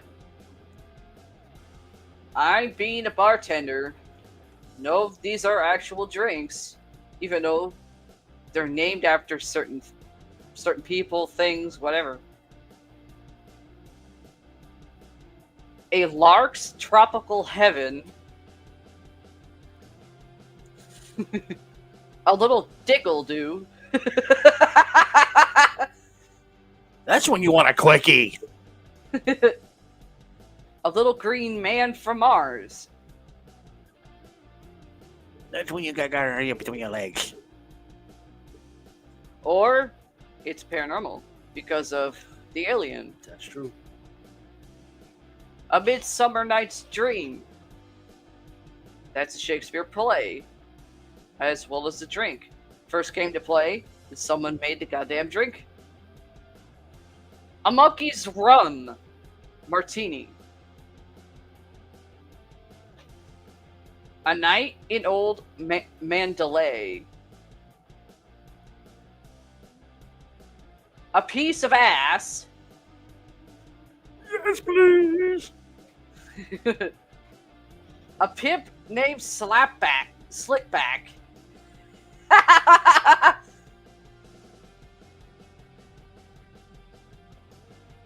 wouldn't be surprised if the person called that in either New York or L.A. or somewhere in Nevada.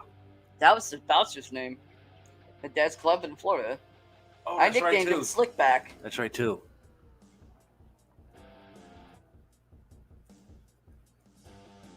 A Saturday Afternoon. A Short Southern Screw. That's a 1 second quickie right there. A Short Trip to Hell. Had it, don't want to go back. I've had it. I've had that trip more than once. A Southern Screw. Disease. A Splash of Mexico. A Stanley Road Sunset. A Smile.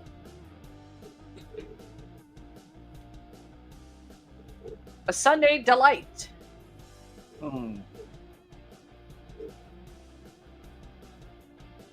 A tender. Bleh. Take a shot. What the fuck are you drinking? A Tender Touch. A Tropical Dream. A Very Berry Surprise. No, thank you.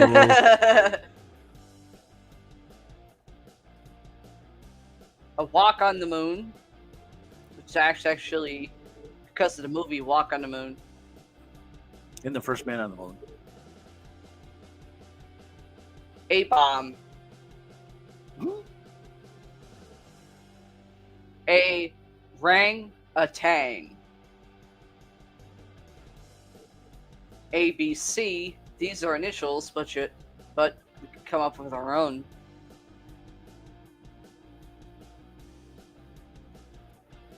You come up with anything? ABC. Yeah. Oh, that was a Michael Jackson song when it was the Jackson Fives. Well, yeah, there's that. You see, him and his brothers did that on the Carol Burnett show. Carol Burnett was in a scene with them doing. She was the teacher and everything. Assball Cox, Assball Cunt. Amazing body. All bitching cunts. Yeah. Amazing body culture. Ass on fire. I think mine was like that last month. AA discount. Abe's Tropical Night in Hell. Aberdeen Angus. That sounds like something from Australia or down under. Aberfoyle. Abracadabra. Magic trick. It's also a magic saying. Jesus Christ. Firecrackers.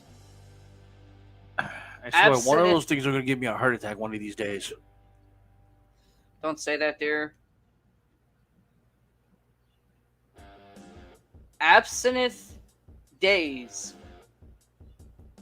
Sounds like something from the Bible. Absinthe? Yeah. Nick, it's more... Absinthe is more of a paranormal because of witches. Witches from way back in the day.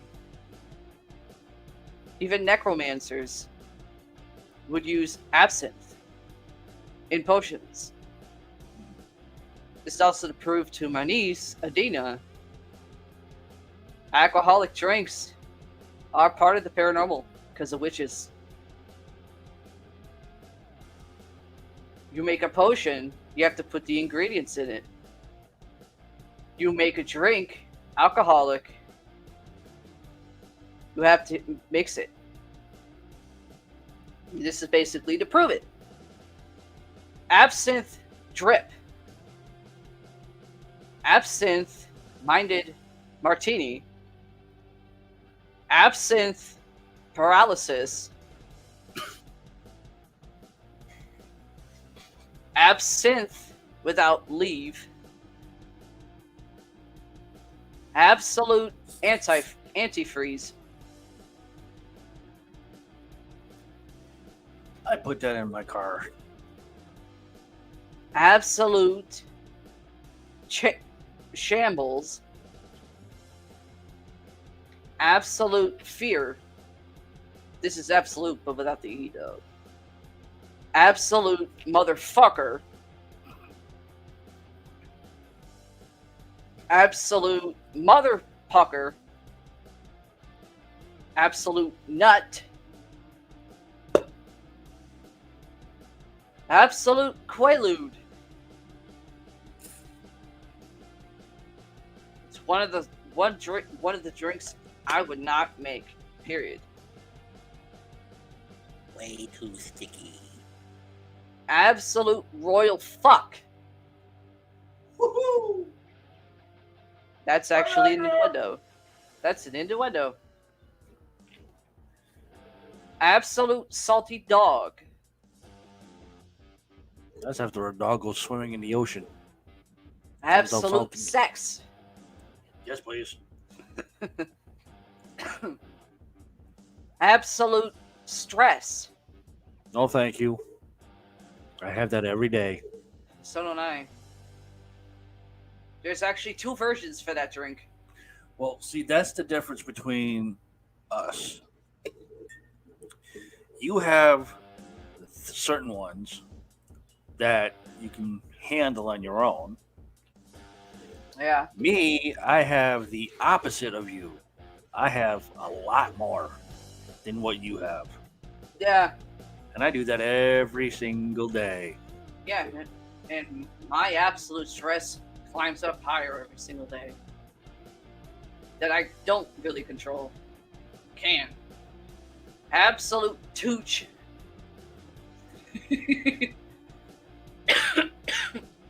I'm not repeating it. Absolute tooch. Tooch. Tooch. Yep. Sounds like a bad train or a really bad gangbanging. Absolute train wreck. That's what I look like today.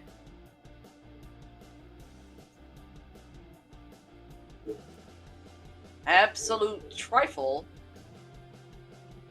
Absolute trouble. Vermont. No, not yet. Absolute wet spot. That is an innuendo.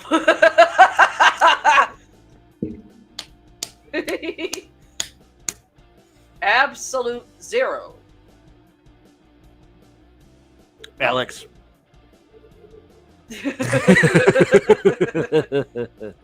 That one was for you, Richie.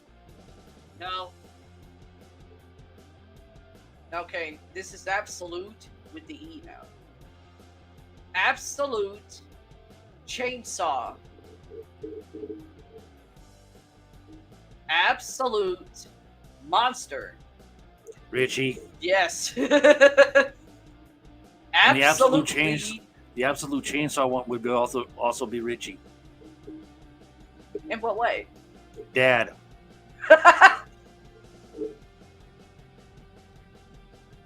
I'll let you deal with him on that one. I ain't in it. Absolutely bananas.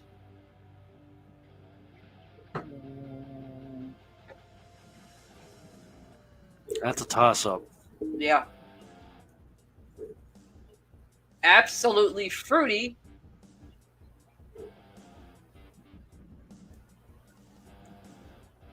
Absolutely jacked. Jack's actually spelled JAK dash D. Hmm. Absolutely screwed. Oh, that's gonna be shithead when I get a hold of him. If I spot him anywhere. I can already tell if Richie does see that, he's gonna be saying, "No, you're not. What are you gonna do? Sit on me? Shut up." Absolutely screwed up. Yeah, that could be a lot of shit that gets absolutely screwed up. Acapulco. Clam digger. Innuendo.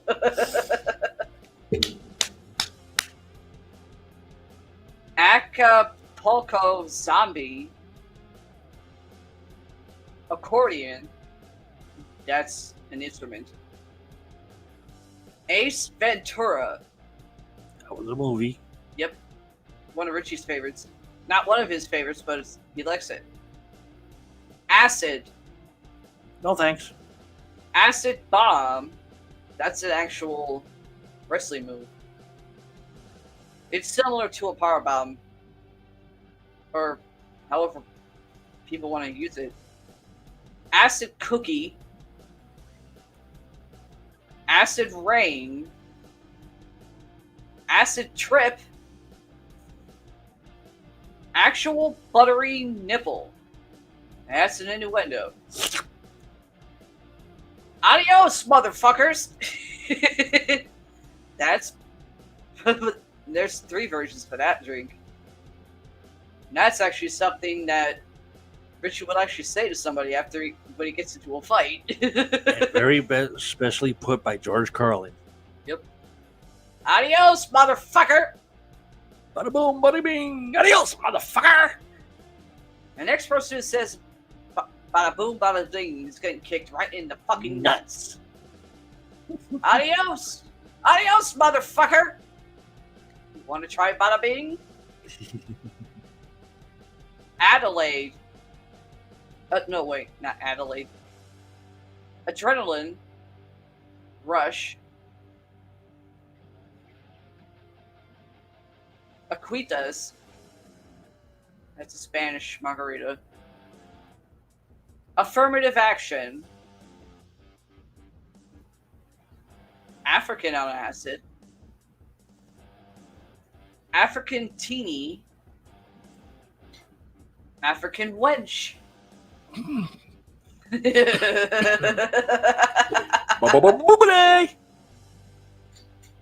After dark. Afterglow. Glow is actually spelled GLO.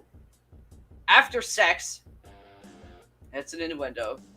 For straight as well as the LGBTQ. I'll go for a round. Afterburn. That's also an innuendo. That was also a video game for Nintendo. Afterburner. Another video game. There's 3 versions for that drink. Afterlanche. After party dregs. Aftershock.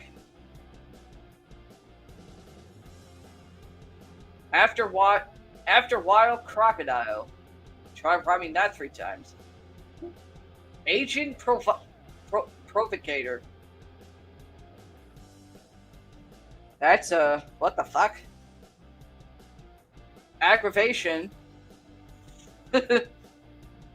You. Very. Might get really aggravated. Aqua mouthwash. Yuck. It is an acid drink. I refuse to make that one too. Aid Paradise. Air Gunner. Airhead. It's after the movie Airheads. Alabama Afterburner.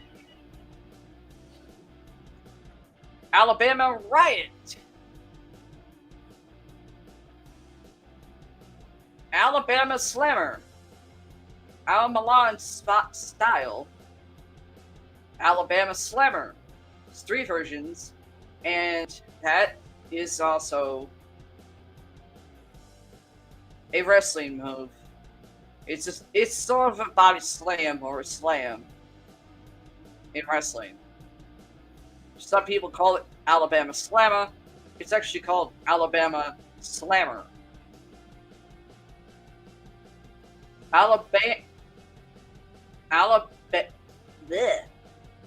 Alabasum. Alaskan Midnight Sun. Alaskan Oil Slick. Alaskan Oil Spill. Alaskan Pipeline. Alaskan Polar Bear. That's an animal. Alaskan Thunder. Alberto's Magic Elixir. That's considered paranormal because of witches, warlocks, sorcerers, you name it. Albus Dumbledore. Alcoholic Icy Pole.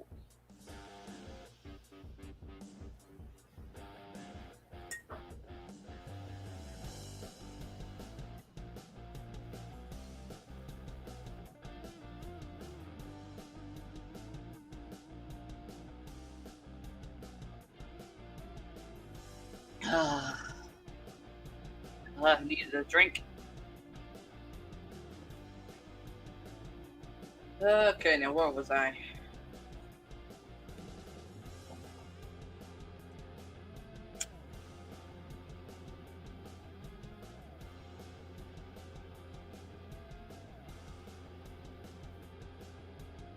Alex Chi-Chi, Alex's sister. Apparently there's a drink named after me. Alex's sister. Alexander the Bitch. Yeah, that would is be a true. drink. Alexander was a bitch back in his time. Alexander the Dick. Alexander the Prick. were, and they both were very small. If Richie was on right now, he'd be fucking rolling, putting his 2 cents in. Alexander the Great. No. That's after the Egyptian general. Yes, I know. Oh, No. boy. Alexander the Great. He was an army general, then he became pharaoh. Alfie cocktail.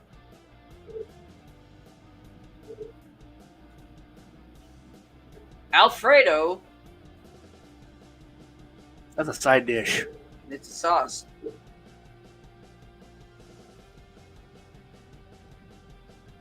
Allegra.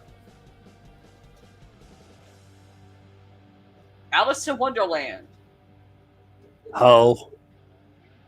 Nah, I'd say more of a druggie. I mean, come on. You see Alice in Wonderland, no matter what version,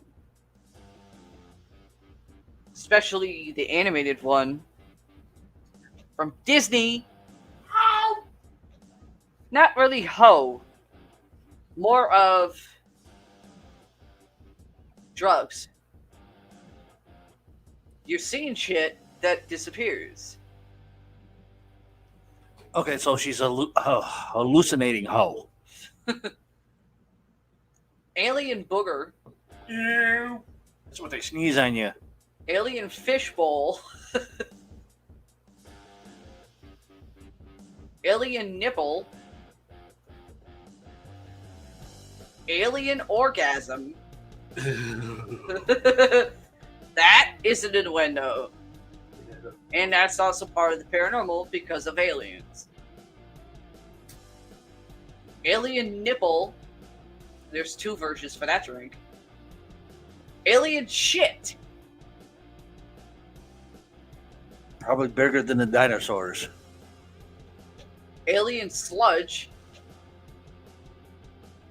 That's what they use to clean their flying saucers. Alien. This is spelled differently. It's A-L-I-N-E. Piss sample. That's what they use for fuel. Ali's blue line martini.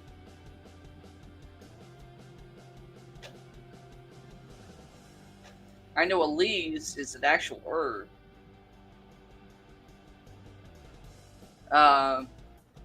All American. Huh. Jack Swagger. Or Jake Hager. Dusty Rhodes.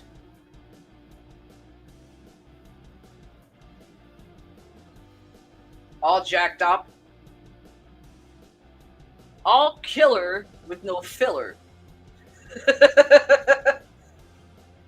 I'll kill her, but I'll fill her. All night hunter.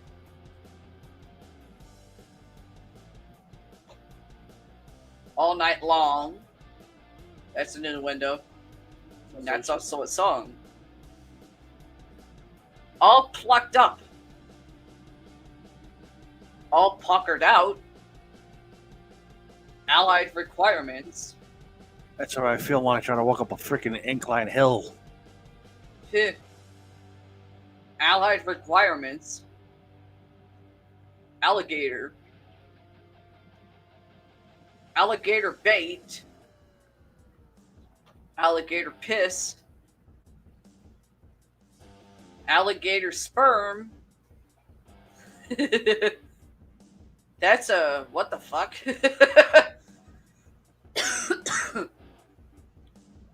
Allison's purple nurple. She needs to go see an OGBYN for that one. Almond fog. Almond gravy. Yuck. Almond grog. Grog. A pirate's favorite drink. Almond log. Almond shrub. Almost like Orange Julius. Shitbox for a fucking place at a mall. Almost Sicilian Splash. Aloe. That's a lotion. Deals with paranormal because of witches. How that became a drink, I have no idea. Let's see. Lotion, shampoo, cream. That's what a lotion is, dear. That's about it. Aloha screwdriver. Hawaii. Alpine Sprite. Sprite is associated with what would be considered part of the fairy with the wings family. Every time I see something that looks like a Sprite, I want to use the tennis racket. Just to bounce it from room to room. I think that's what they call their kids. Alpinians call their kids sprites. Not really. In Alpine culture, or other cultures in the UK and Europe, a Sprite is what they would consider feared because it would be considered a changeling. If their kids come wandering off, they come back later and they're different from how they were, that would be considered a changeling from a Sprite. Ah, good point. A different perspective. Alrighty then. Ace Ventura. Alrighty then. Richie does it better. Alternate route. Ahmad surprise. Amalfi dream. Analyzer. Amaretto Chai City.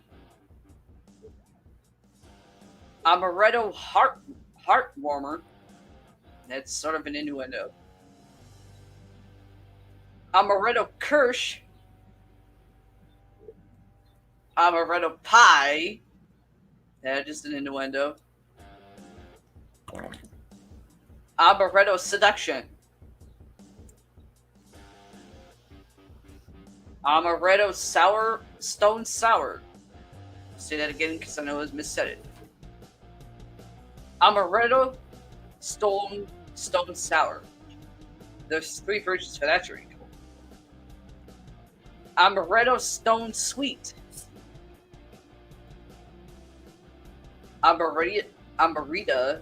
That's a margarita. Amavel on the rocks. Amazon Street Lemonade.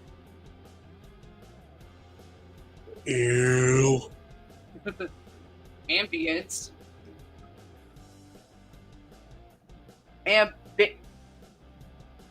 Ambiguous. Trius. Ambrosia. Which is actually the fruit of the gods. Which is a mixed blend of fruits. Ambrosia. No, wait. Ambrosia. Ambrose. Shout out. Not really shout out, but come on. That's what John Moxley was in Alcatraz. Ambrose.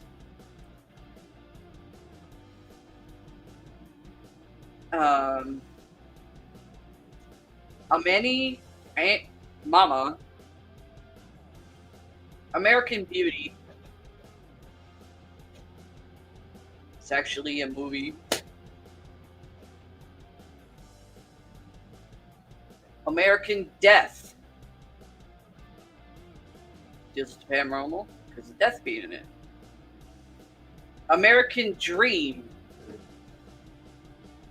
American Dream, Dusty Rhodes.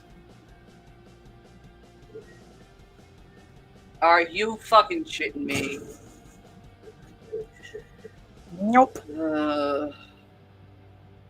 Sorry, folks, the goddamn Ding Dong song from the Ding Dong cart.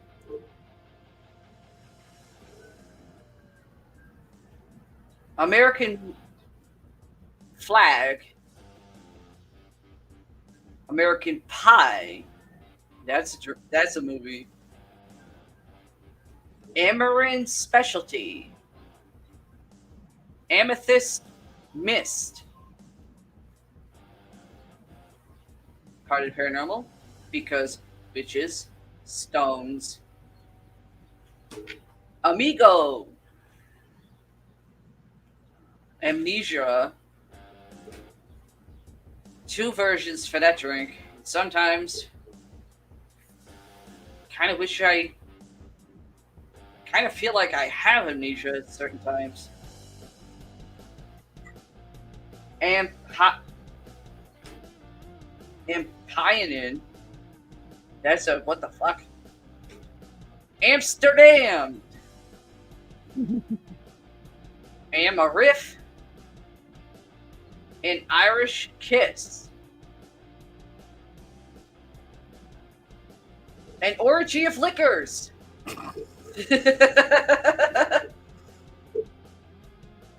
Anaconda shot. Anal sex. Ew! That can even be straight, dear. Oh! Hole, you asshole! That's an innuendo. An delusion smile. Andy's mint on your pillow. That's an innuendo, as well as an Andy's mint is a candy. Anesthesia. Anesthetic. Angel dust.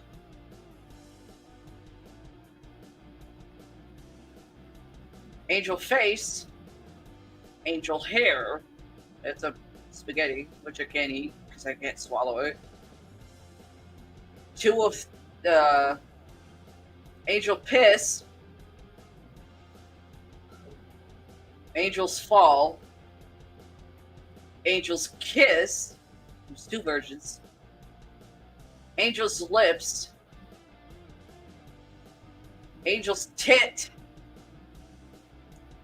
Innuendo. Angela the bartender's hooters. Okay. Angel fire. That's paranormal, witches, angels, fire. Angie's sweet pussy. That's an innuendo. Angry chameleon. Boy George. Maybe I know there's an actual drink. Chameleon, I think. I know what areas that are not in the seats yet. Angry Floridian. That's every single fucking day. That's a whole goddamn state. Angry German. That'd be Germany. Angry Irishman. Ireland. An amazement. Anime freak. Ankle breaker. I've broken my ankle a couple times in the ring, I can tell you that. Pogo stick. That too. Anna's banana. That's well, what the fuck? Annabelle special. That is a drink, and I actually pulled that shit on my brother Alex at one time too. Hey, bro, I got a drink for you. Come and try it. Oh, what's it called? Annabelle special. He runs out the fucking room. Oh, shit, he hit the wall. Shit, he ran into the wall, made a dent, and fell. He said, well, we know you don't have that hard of a head. He would have went right through the wall. antifreeze. There's 5 versions. The Antichrist. Gary Coleman.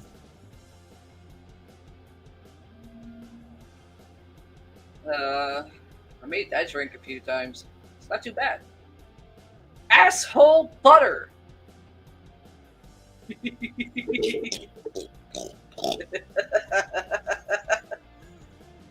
That is an innuendo. A PG Puccini. Reggie! Aphrodisiac. Candy. And it's also a drink.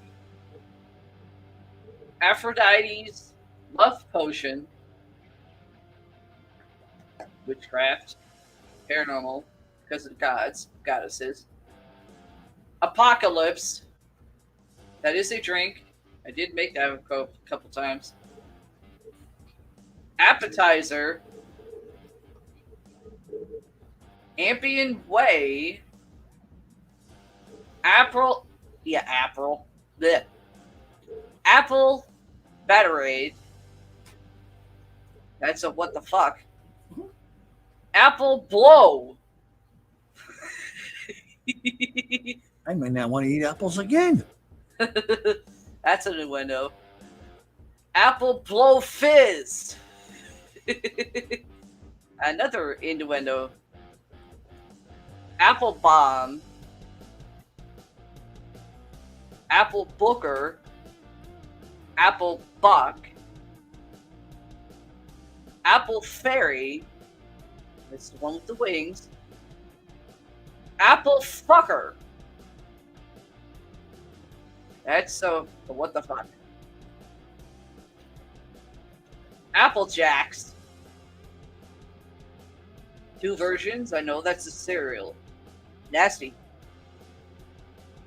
Apple Knocker.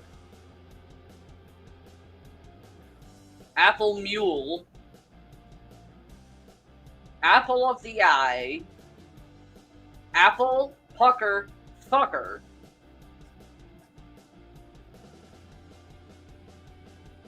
Apple Sauce. Apple Screw. Apple Charlotka. Apple Slammer. Apple Slut. Apple Bottom Pimp. SpongeBob. Applegasm. Appalicious Quencher. That's an innuendo. Apricot Adventure. Apricot. Applecrot. Yes, I'm a little. I thought you were going to say apple crotch. What the fuck? Apricot. Crowfoot. Mom. There's something. She's something, but she ain't that. April Apple. April Rain. Aqua Foodie. Aqua Lung. Aquarius. It's a birthstone. Aqueduct. Arcadian Lovemaker. That is the window. Arch Druid. Paranormal. Witches. Arctic Kiss. Chilling. Arctic Mouthwash. Ew. Are you tough enough? That's a saying. Wasn't that a TV show? Yes, tough enough.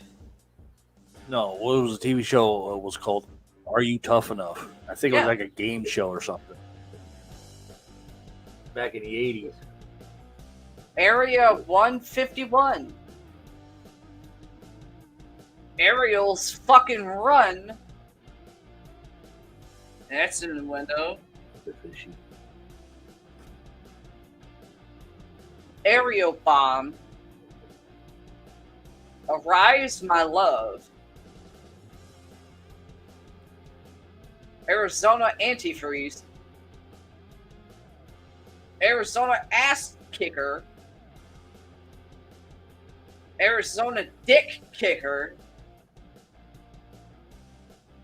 Arizona Powwow, that's a new window, Arizona Twister, Arkansas Avalanche, Arkansas Buttermilk, that's a, what the fuck, Arkansas's Razorback, Armageddon, that's a movie, it's also a saying, Around the World, that's a saying, that's a movie, It's an innuendo. that too, Arrowhead, what? I'm trying to think.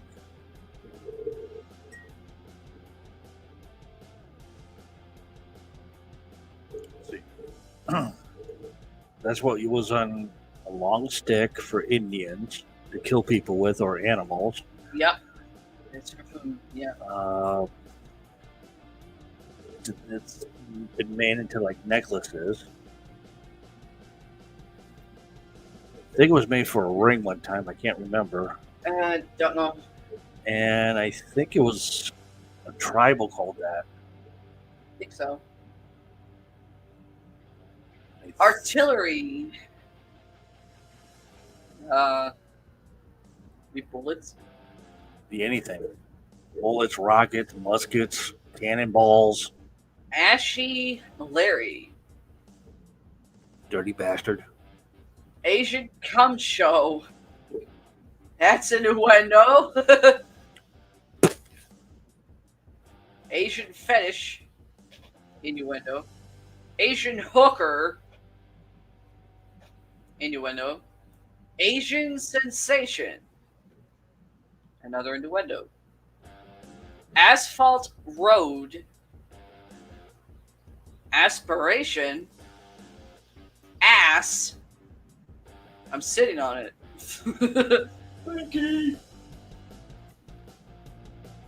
Ass Candy. Also 0. Ass Kicker. That's me. 2 versions for that drink. Astral Gateway. An exit and an entrance. Huh? That's an exit and an entrance. Astral. I didn't say astral. I said astral, as in astral projection. Astral Gateway, so, as in projection. Yeah, but it's also going to be used as an innuendo. Who told you that? Because it wasn't Richie. Alex. Yeah, he would. It's also an innuendo. Astral Trip, another. Would you take a lot? Yeah, I astral project all the time. I ain't gonna be shy on it. That's why sometimes I look tired. AT&T.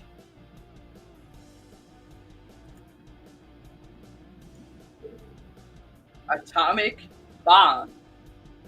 That is a wrestling maneuver.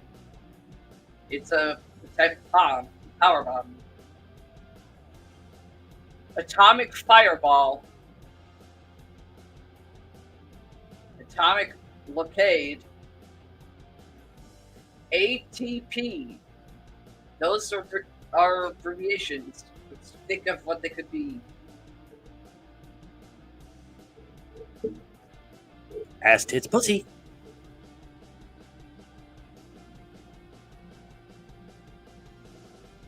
Ass tits pounding.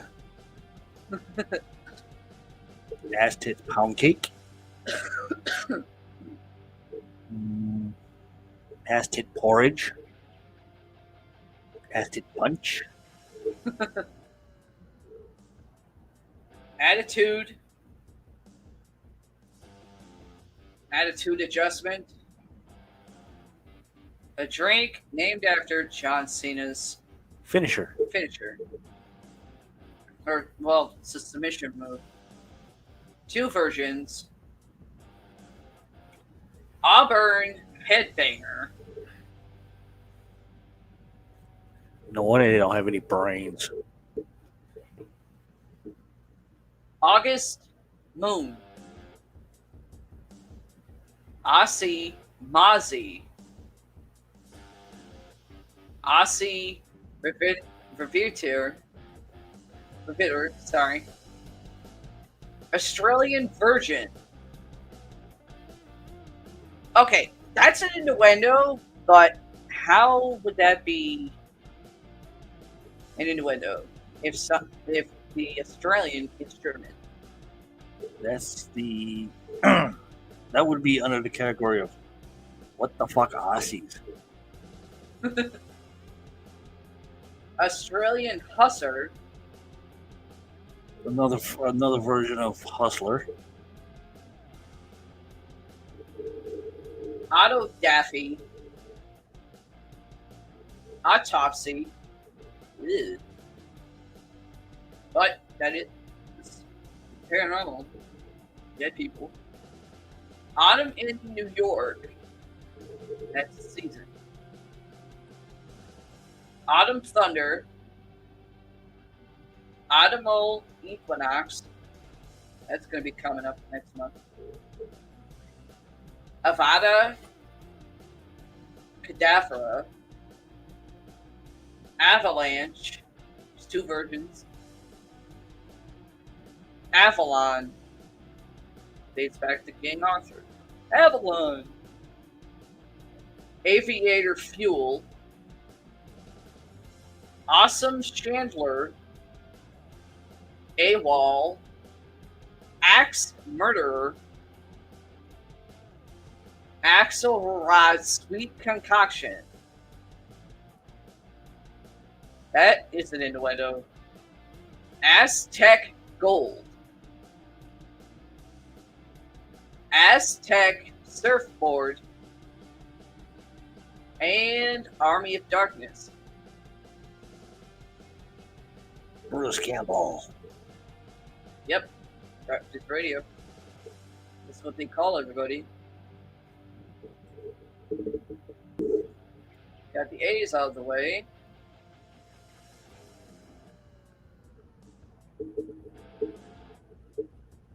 Okay. Why don't you do a story or two?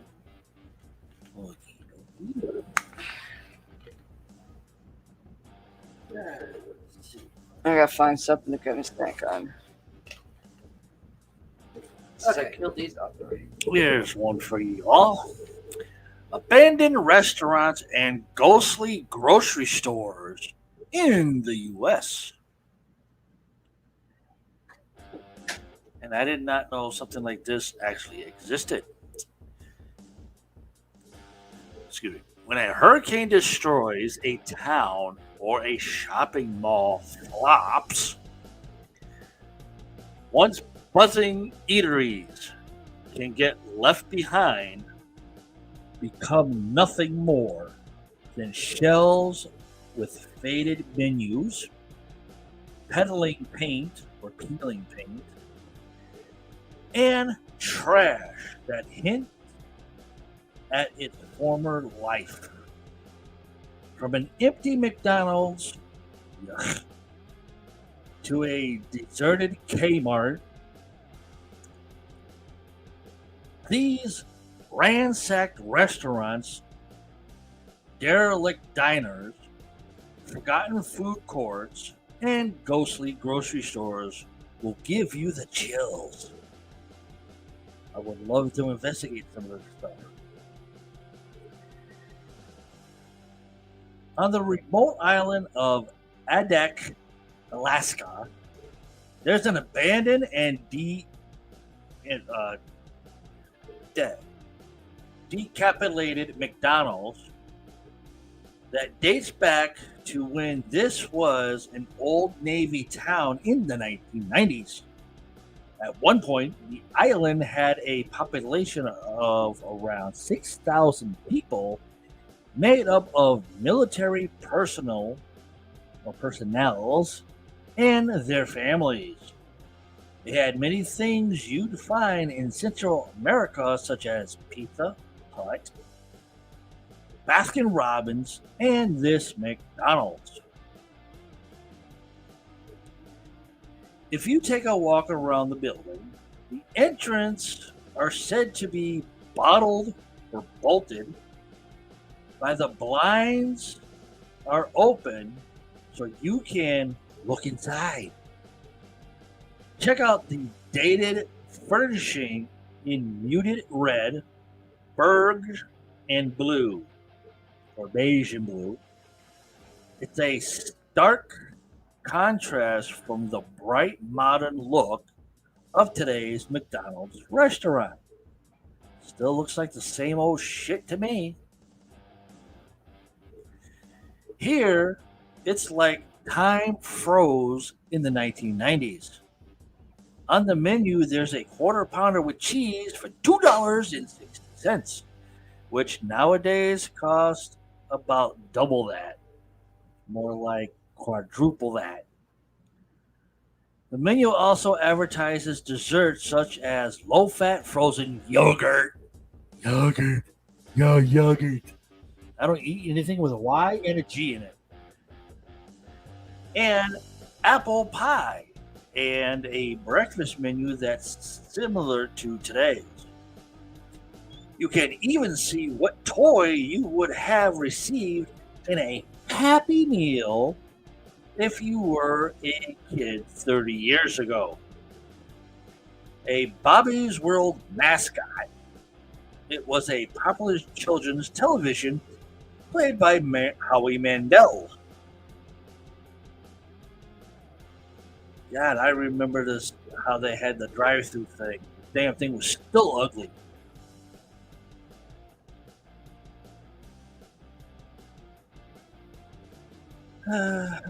And that place, that old McDonald's place that's abandoned, you can find that in Adak, Alaska. If it's still there today, who knows? Now we're going to Coney Island in New York. Kansas Fried Chicken.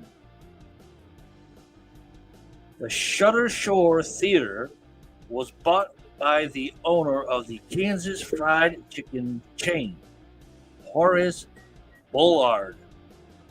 In 1979, it had screened movies since the 1970s. But Bullard had big plans for this decapitated area, purchasing a number of other properties at the same time.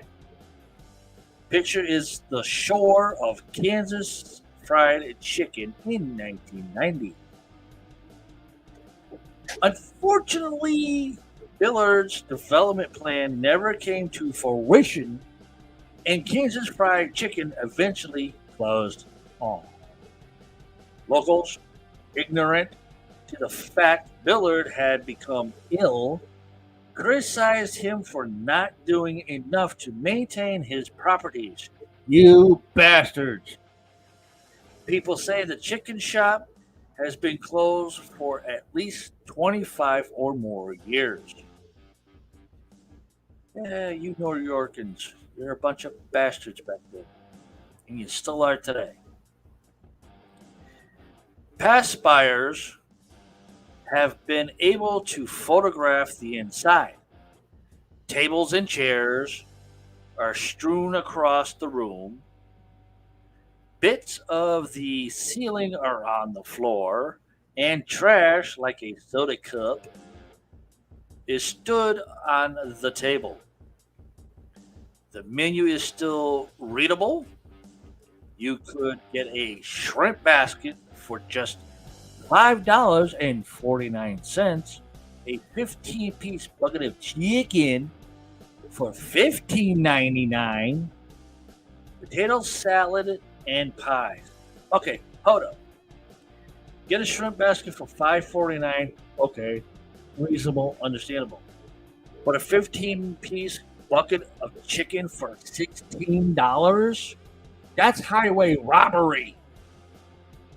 I remember 15-piece bucket of chicken was only for like $5.99. $15.99 at this place? Shit. I wouldn't even touch it. Finally, plans have been made to do something with the vacant building. A property company has bought the old theater from Kansas Fried Chicken for $14 million and will redevelop it into a hotel retaining some of its historic features. Ooh. Now we're taking a trip from New York to Texas, Houston section called Magic Island.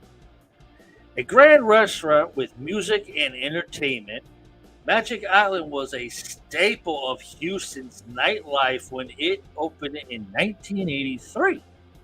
It started as a private members club before opening to the public and was decked out in oriented ancient Egyptian style furnishing. Sadly, when Hurricane Ike hit in 2008, the building caught on fire and had to close. It has stood empty since.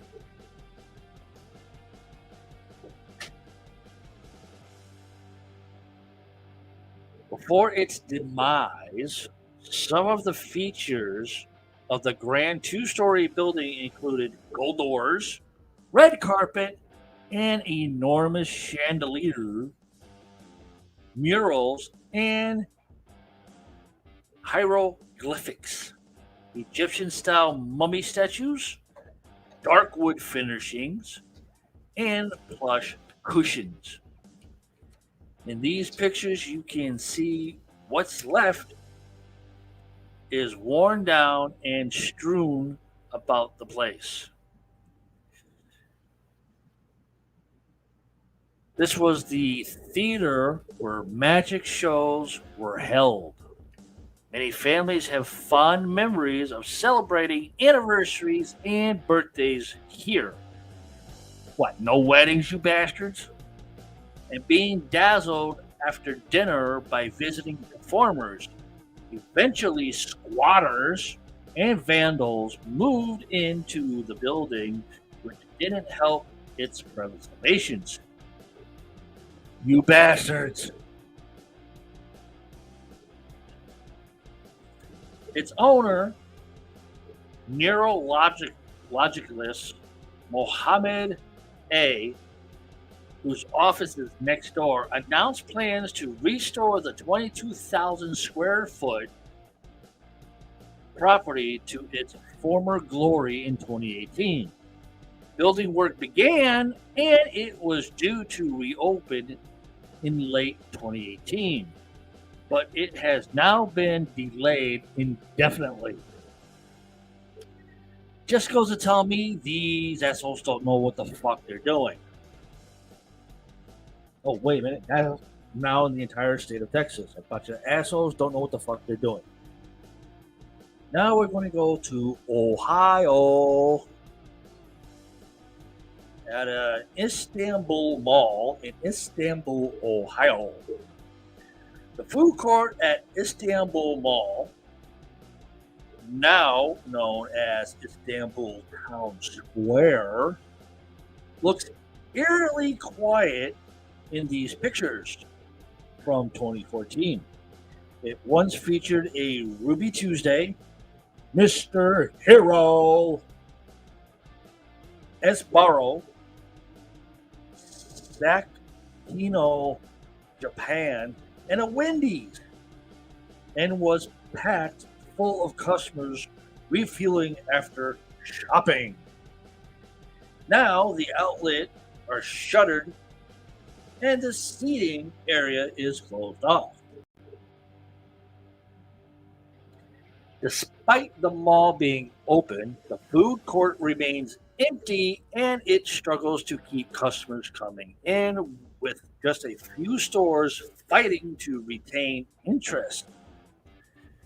In its heyday in 1992, it had a Dillard's, Sears, Farmore, and Charlie's. In early 2020, the mall was purchased for more than $10 million by the owners of another mall in Akron, Ohio.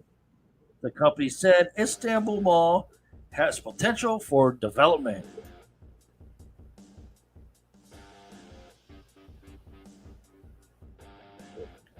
Now we're going to leave asshole Texas and we're going to go to Michigan, Madison Heights area where they used to have a super Kmart. Since 2014, this vast super Kmart has stood anonymous and empty on John R. Road, Madison Heights. It was built in 1962 as an E.J. Corvette, not Corvette, Corvette, a discount department store. Then it became a Kmart in 1981 and a Super Kmart in the year 2000. The store was never particularly popular, but customers went there to buy lunch and other groceries such as meat, vegetables, and spices. What, y'all couldn't get the goddamn clothes too? In early 2019, it was announced that the 143,000 square foot store would be demolished to make way for a new members only store similar to Costco. Bunch of rip-off assholes. BJ's Wholesale Club opened at the end of 2019. Pictured is a wall where the store's Super Kmart sign has been removed. BJ's Wholesale House, come on in and we'll give you a blowjob. Fondly known as the Sears Shopping Center, Lincoln Park Shopping Center was a strip mall in Lincoln Park that opened in 1957. Once a busy mall, it had a giant Sears, which was one of the best performing in the country, as well as a Dollar Tree, Rainbow USA, Arlands, Winkleman's, and China Buffet. It also hosted a re-election rally for President Ronald Crackhead Alzheimer's disease Reagan. By 2000, the mall was mostly empty. One of the final tenants to leave was China Buffet, pictured, which was gone by 2015. It was a buffet and takeout serving fried appetizers, chicken and broccoli, eggs, egg drop soup, and egg rolls, to name a few things. Its reviews weren't great. I wonder why. Oh yeah, that's right, they suck. We have one of those down here, and their food is nasty. Yeah, there are. And if you try to go to a bus stop or anywhere near a bus stop and you can smell their food, you want to puke. Dated and decapitated, China Buffet was carpeted and had purple walls,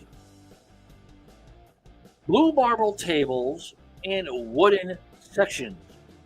Now even more run down since it's shuttered. The ceiling is broken and falling onto the floor. Well, no shit. That's what happens when you get a badass storm and it fucks up the roof and you got nobody to repair it.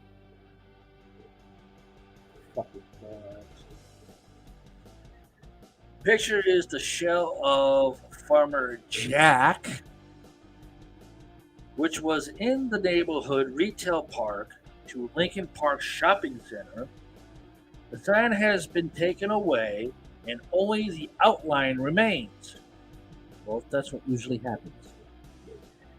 In an interview with News Herald, a former worker recalls its history, including a strike in 1987, which caused tension between staff, the meat cutters, union, and truck drivers refusing to honor the strike and cross the picket line.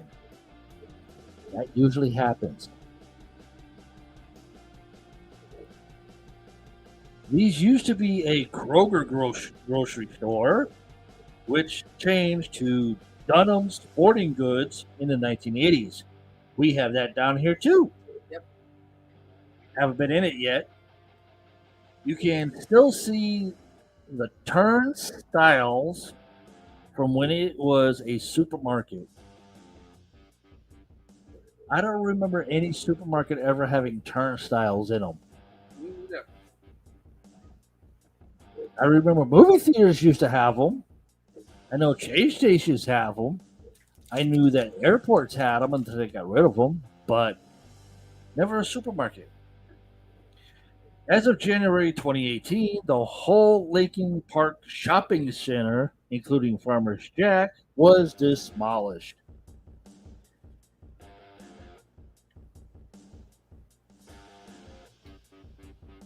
Going up a little ways into Cincinnati, Ohio.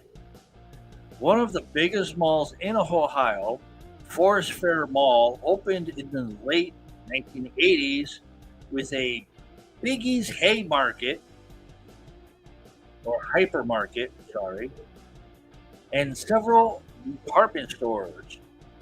A bustling community hub, the mall, also known as Cincinnati Mall, had a carousel in its early days, and the food court featured a beach with sand. Now that's cool. I would have loved to see this place when it was open. It underwent millions of dollars worth of renovation in the early 1990s and again in 2004, but eventually struggled to keep its shops from shuttering. Now only one or two shops in the proximity of 1.5 million square foot mall remain. Urban explorers can freely enter to explore the abandoned outlets, including its nautical themed food court. All the kiosks, such as Gold Star Chili and Brain Freeze, Tricks and Grill, are shuttered for good, even though some are in such good conditions they appear as though they've just closed for the day. I would love to do that. Walk around that place with my video camera, just recording everything and talking about it. See if it's haunted. Now it's time to head to Dirty Jersey. In Ledgewood, New Jersey, there was a diner called Tom's Diner. South of the I-80 interchange in Ledgewood sits the abandoned Tom's Diner, a 1930s Silk City dining cart, which was relocated here in the 1940s. It was originally called the Silver Dollar and renamed after Tom and Pauline S. bought it in 1958. They ran it until 2005 when it closed. Looks like a part of a train car turned into a diner. Although it's decaying slightly with water damage, a broken ceiling, and peeling paint, the menu above the counter clearly displays what breakfast dishes locals would have ordered, such things as pancakes, French toast, omelets, bacon sandwiches, a corned beef hash were on offer. Its past customers used to come back to the decorated it at Christmas with the owner's son, also named Tom, was trying to raise money to restore it. However, the site was demolished in April 2021, last year, and it's not yet known if it will be redeveloped.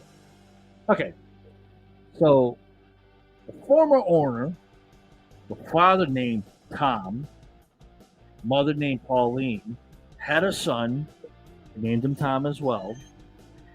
He was trying to raise money to restore the family business, and Dirty Jersey just decided to demolish it in April 2021 last year, and now we don't know if it's going to be redeveloped. Bastards. How dare you destroy a family relic that does not belong to you, but belongs to a family member, which was the son, the owner of the diner, and y'all demolish it? You fucking bastards. Okay, now we're going to jump back west to Nevada. St. Thomas, Nevada is where we're headed. The ghost town that emerged from the depths of Lake Mead. I came across this story and I'm like, what? How is this possible? I call it paranormal. Located in the middle of Nevada's Lake Mead is the ghost town of St. Thomas, once home to members of the Church of Jesus Christ of Latter-day Saints. It was abandoned following the construction of the Hoover Dam. While submerged beneath water for decades, in recent years the town has re-emerged as the southwestern United States suffers from an extended drought. Heat wave. No more water. The town is settled, then quickly abandoned. St. Thomas was settled by members of the LDS Church in 1865. At the time, the population, which at its peak was around 500, believed they were in either Utah and Arizona, but not Nevada. This would later cause issues between residents and the state's government. Back then, the state's government was so stupid. There are pictures to this, you guys, but I don't know if I can show them, but I'm going to try to. Let's see if I can. So you guys can see it as well as I'm seeing it. There it is. Let's see if it works. There it is. Perfect. There's something for a picture there. As we go down, there's another part of the picture. Here's another one. Look a little bit better if I can. There we go. Okay. Okay. There's some stairs. They're supposed to lead to whatever building used to be there. 4 years later, the Powell Geographic Expedition of 1869, headed by explorer John Wesley Powell, made the town an endpoint. The expedition was the first investigation of extensive segments of the Colorado and Green Rivers in the southwestern U.S. and also featured the first record passage of white men through the Grand Canyon.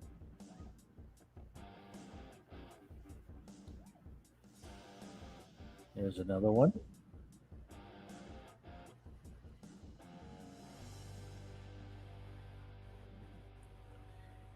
There's a picture of a tree or a bush or something, and a wall with targets for practice. That's what people did back then. Found a stone wall, put shit on it, and just to shoot. In February 1871, the residents of St. Thomas abandoned the town after it was found they were actually living in Nebraska. As a result of this revelation, the state's government attempted to collect taxes for the previous years, payable only in gold. This upset those living there, and the decision was made to abandon the town without paying the back taxes. They moved to Utah and found the new hubs in Long Valley. There will be more of that sooner or later, and for some reason I can't go up with it. What's going on?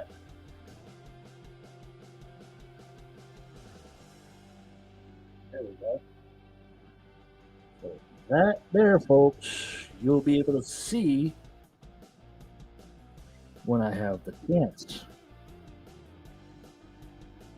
to put it up on our website and our forum board page and everything. Come on. Why is that doing that? There we go. Next story. Ghost cat haunts historical hotel in Salem, Massachusetts. Yay, we get to go to Salem. Some jobs are just cooler than others. If you work giving ghost tours in super spooky Salem, Massachusetts, home of early Americans' infamous witch trials, you've got to have a lot of fascinating work stories. But for the tour guide in this video, which I cannot show here, sometimes work decides to follow you home. There's a video on it, but I can't play it. But you guys can check it out on our website or on our forum board. In the video, which I can't show, Salem Ghost Tour Guide Salem MA Haunts tells a story of the ghosts who haunt the Salem Inn. Built in 1834, the inn is said to be home of the spirit named Catherine, who is tied to room 17, as well as a ghostly feline who looks to rub itself against the ankle of guests in the inn's sitting room. Guests who are allergic to cats claim to feel symptoms after the ghost's visit. Shocking! I didn't even know that was a thing. The tour guide says that she told the story once to a skeptic who laughed at the idea of a ghost cat. She admitted it might be a stretch, but then that night at her own home, she felt the unmistakable sensation of a cat weaving in and out between her ankles. Only she didn't have a cat. Meow. In the comments section, viewers agreed that visits from ghostly pets are the best. Yes, they are. Yeah. One who stayed at the historic Daniels house in Salem claimed that they felt a ghost cat hop on their bed in the night and even heard a meow. This admission led others to speculate that maybe ghost cats like to prowl at night just as living cats do. At least the ghost who followed her home was an innocent kitty and not a vengeful spirit. Oh, how cute. And yes, this happened in Salem, Massachusetts. I know. That's at the Salem Hotel Inn. Yeah. The historical one. I know that. Put it up here.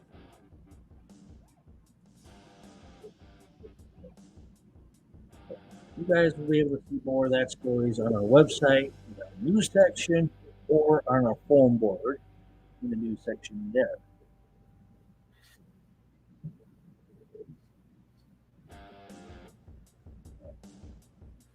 Okay. Huh? Should I continue? Or I'm ready. what do you got in front of the camp? Huh? What do you got in front of the camp? I still can't see it. Can you... Oh, candle. Okay. It's, Why? Can you see it? well, I saw something at first, and I'm like, "What the fuck is it?" Because it's kind of giving a glare to the right side lower part of your screen there. Yeah. So it was giving that big glow glare. Hmm. Because I could actually see it, and it's like one beam going straight up, one coming out like this, but separated.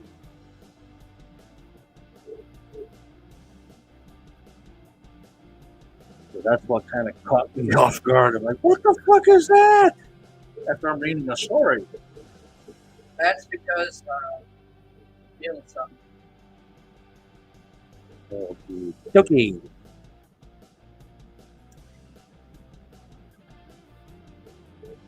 And yes, I could feel that thing behind me.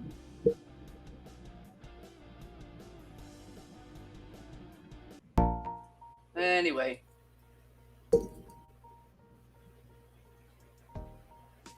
Okay. Now, on to the bees.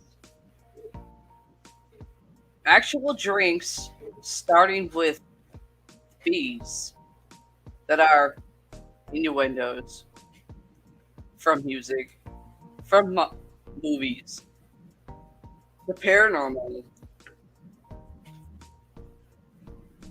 of people, or has you saying, what the fuck?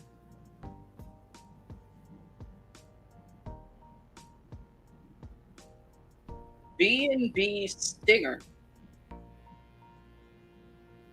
B&P.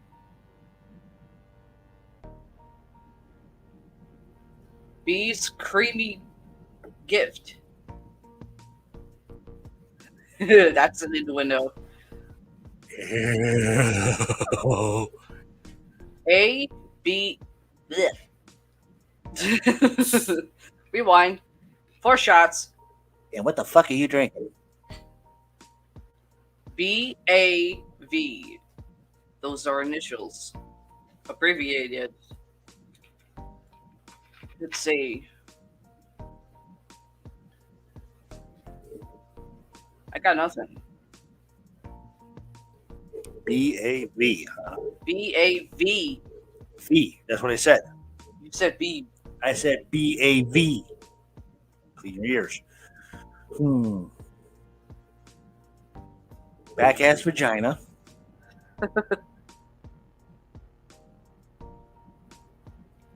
Bubble as venereal disease. Of the last vixen. Yep. Innuendo. Backass Victoria. Backass Virgin. That's all I got. Pull that out for now. It's not dark enough.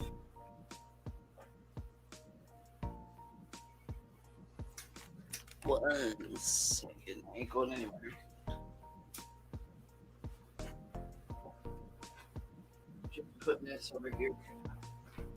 Still a little too early. Outside.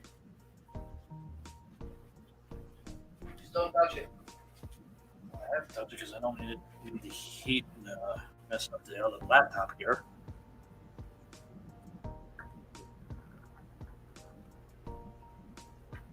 Anyway, BB Bomb.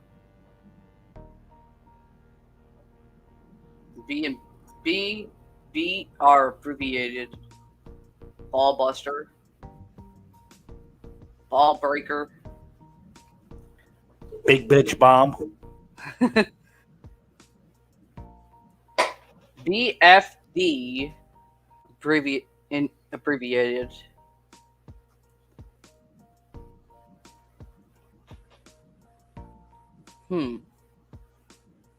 I got nothing.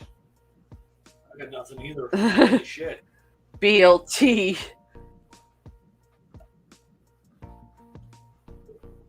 Back licking transvestite. Bacon Liz Tomato. Big lizard tit. BMW. BMW. Beat my window. Beat my wife. Beat my widow. Beat my water witch. sack. Be my witch. Beat my witch, yeah. Beat my willy. Beat my willy. Black mirror windows.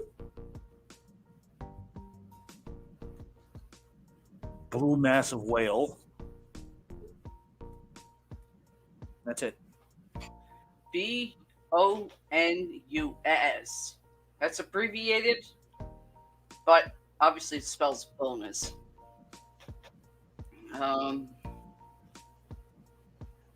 That one, I don't think I could come up with anything.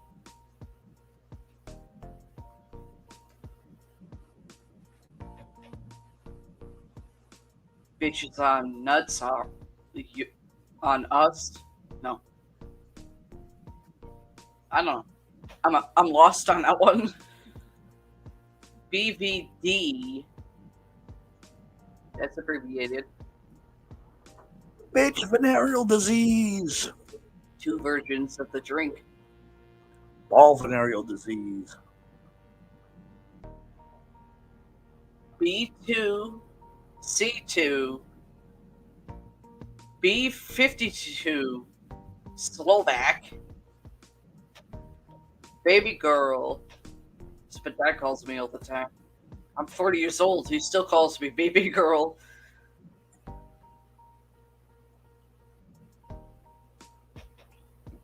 Simply because I'm his only daughter. Bab Cardi Big Skeet.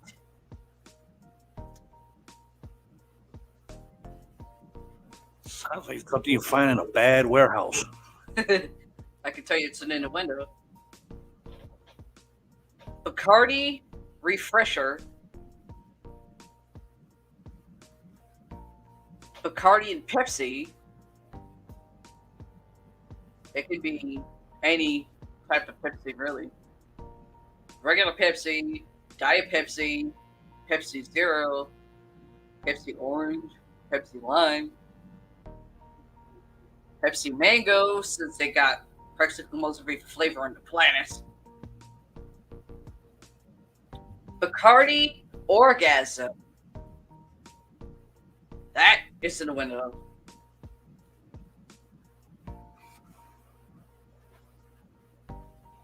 What?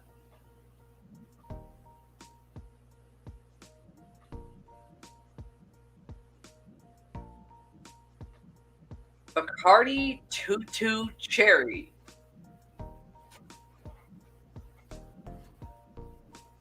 That's a what the fuck? Bacardi Volcano. Bacardi O Crayon. Bacchanalian.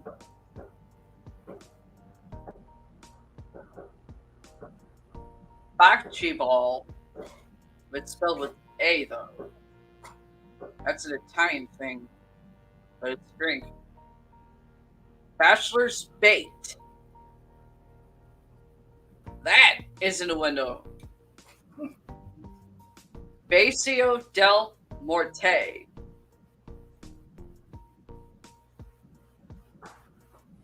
Isn't that a spell? Basio del Morte. Yes. Yes. I thought so. It's not really. It's a spell, but that's the name of the spell. I'm not giving the spell on here. People that want to learn it, they can look it up. I'm not teaching spells right now. I'll give knowledge on spells, just not right now. Back burner. That's more of a phrase. Back in black. DC. Back in the old days. Saying. Backpacker. That would be me with the food. And me. Backseater. You. It was only once. That was only because I was only similar to that once. After having a match, I had an anxiety attack. It was pretty bad. Paramike, you were with your grandfather, Chester, for the week. Trying to figure out what the fuck was wrong with his computer. Alex, my other brother, have no idea where the fuck he went. My dad was somewhere else. He was, I think, in New York. My aunt was watching Adina Adam. And shockingly, my brother Richie actually took my car keys and actually drove, knowing it was a bit of a risk for him. But he drove.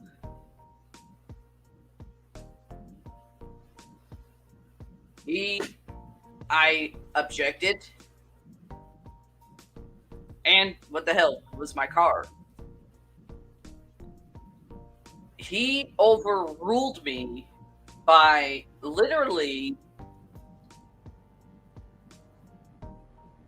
getting me on the seat of the car and literally tying me to the seat somehow. He knew that was a risk for him to do because that could have given me a worse anxiety attack. I'm saying, no, bro, you can't do that. You can't drive. He goes, you got no option.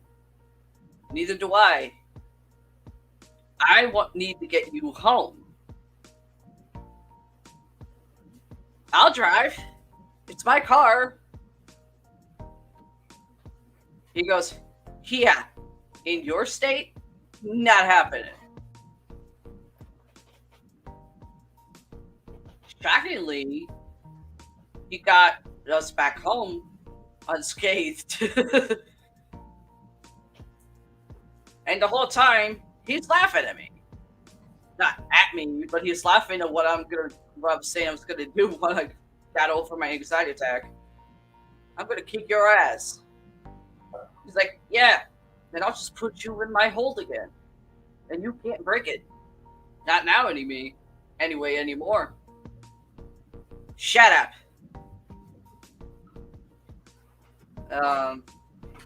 Back shot. Ouch! Backstage pass. That's what you get at a concert. Backstage banger. That's an innuendo. Woodstock. Backseat Romeo. Innuendo.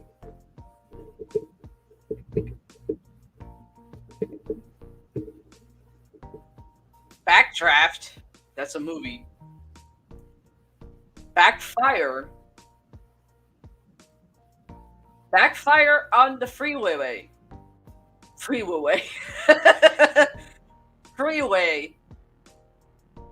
Damn, you said that. Your video screen froze. Huh. Figures.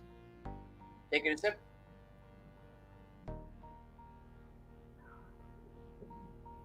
Yes, I'm drunk. Just getting there. Backup goalie. Backstreet Boogie. 2 versions.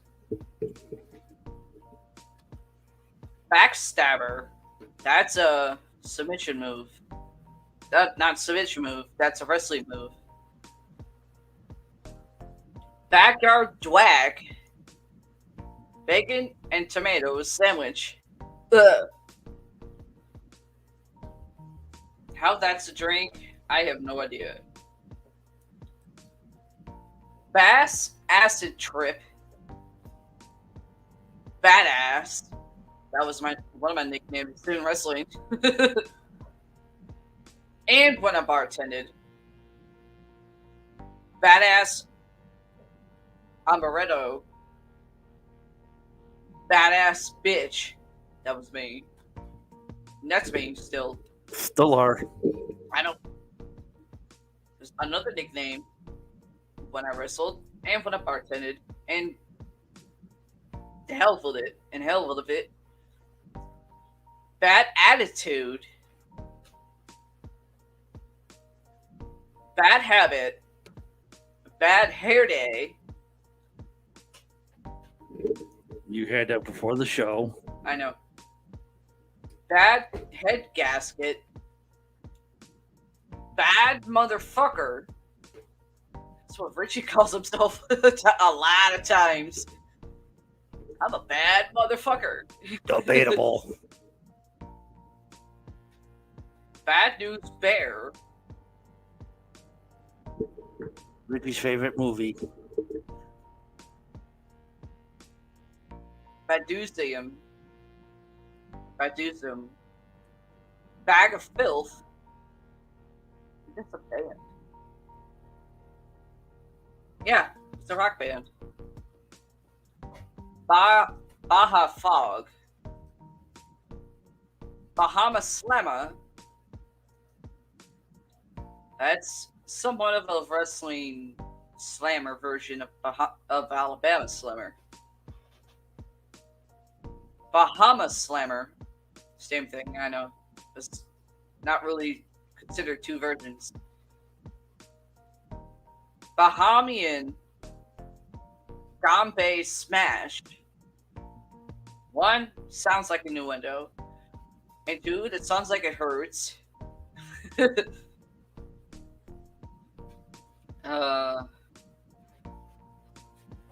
Bailey's Banana Vanilla Thriller. That's a fucking tongue twister. Anna, the what the fuck category. Bailey's Comet.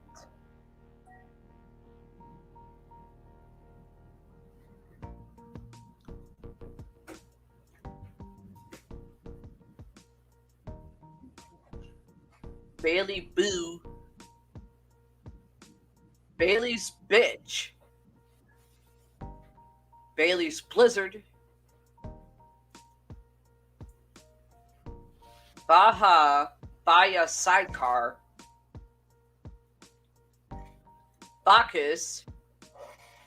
That is the what the fuck category. Bakunin. Another what the fuck category. Balalakia. Another what the fuck. Bald pussy. Innuendo. Yes, please. What? Yes, please. You know he doesn't like being called that. I'm not trying to get cussed at because you I said was that. going innuendo on that one. Oh. I wasn't calling him that. Bald slut. Only- Innuendo. The only time I call him that is when he loses at pool. Yeah, and last time you did, he actually took it on your ass. I'll remember that. You don't. No, he didn't. You don't remember that. He That's didn't. the one thing. He didn't one put of me the on my things- ass. He put Alex on his ass because Alex called him something else. I remember he did it to you. You don't remember because of this. Yes, we got fireworks going off around us. Bald taco. Another innuendo. Double yes, please. Bali high.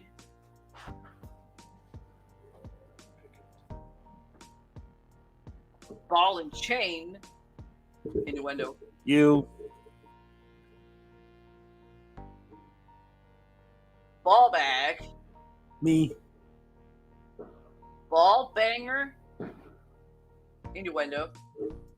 Ball breaker. That's you. Oh yeah.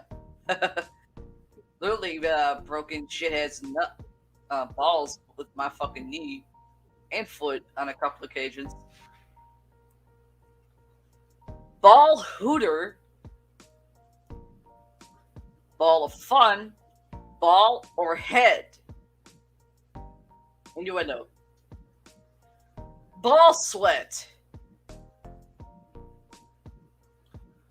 Ball peen hammer.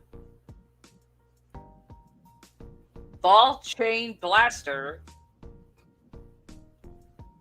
Balls of fire.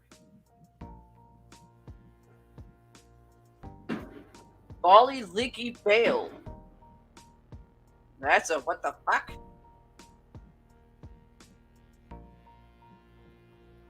Balmer hooker. Baltic murder mystery. That can be considered part of the paranormal because it's a mystery type of sense, but it is a drink. What are you looking? I was about to say, what are you looking for? Baltimore Bracer. Baltimore Zoo. Bam Bam.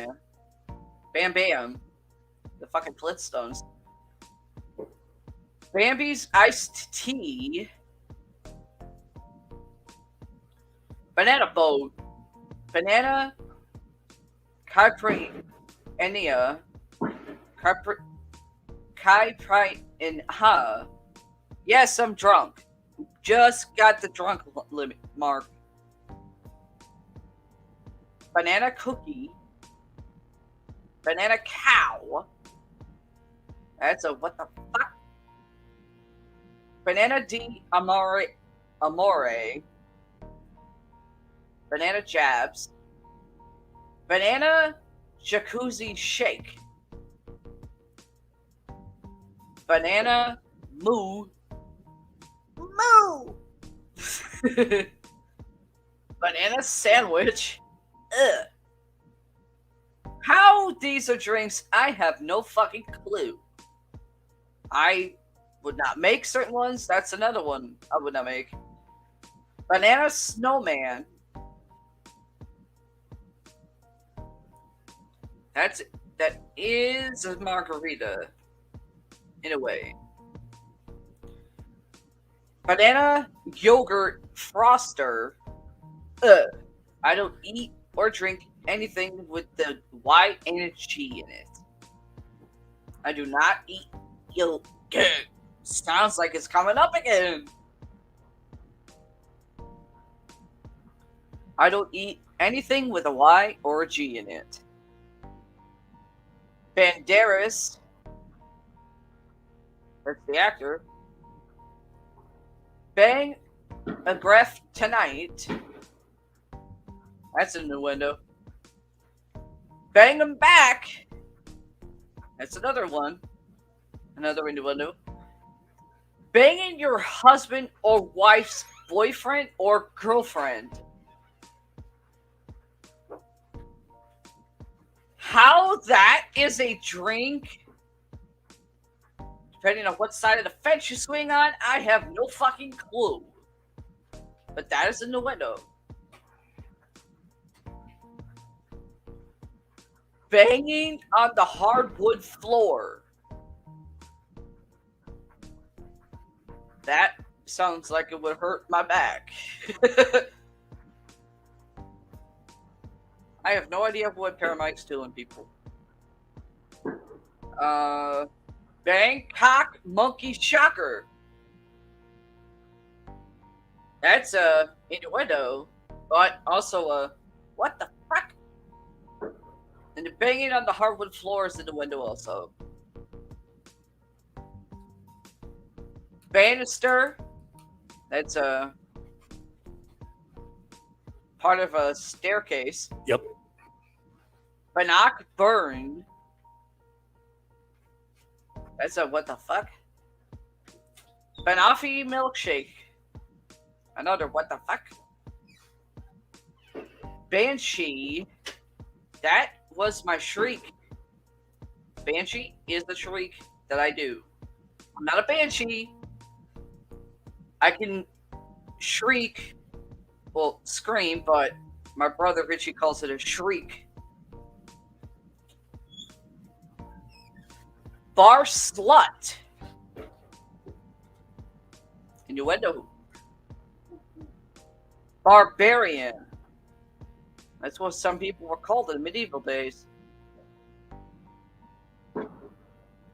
Barded wire. Barber chair shot. Barbie shot. Yeah, Barbie shot is me shotting her fucking Barbie dolls up into fucking space on a goddamn firecracker. Firework. Bare ass. Bare cheeks. Bare ass. Innuendo. Bare cheeks. Innuendo. Barefoot and pregnant. How that is a drink, I have no clue. That's a what the fuck? Barking spider. Dang. That's what my cousin says when he does it out of his ass. Barney Obliterator. Obliterator. Barney on acid. That's a what the fuck. Barracuda. It's a fish. Barracuda bite. Barrier breaker. Yeah, that's more of a. Barrier breaker is more of a statement. And something I did more than once. Bart Simpson from The Simpsons has two versions of this drink. Bartender's Wet Dream. That is in the window. Bastardized Screwdriver.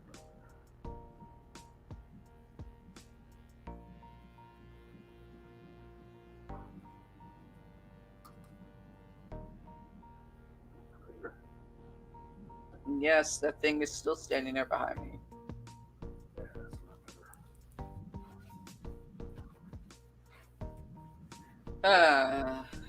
Bastardized Screwdriver. I've got a bit of a story on that. I gotta get my candles. Ow. Ooh. Huh? I did not know this was going to do that.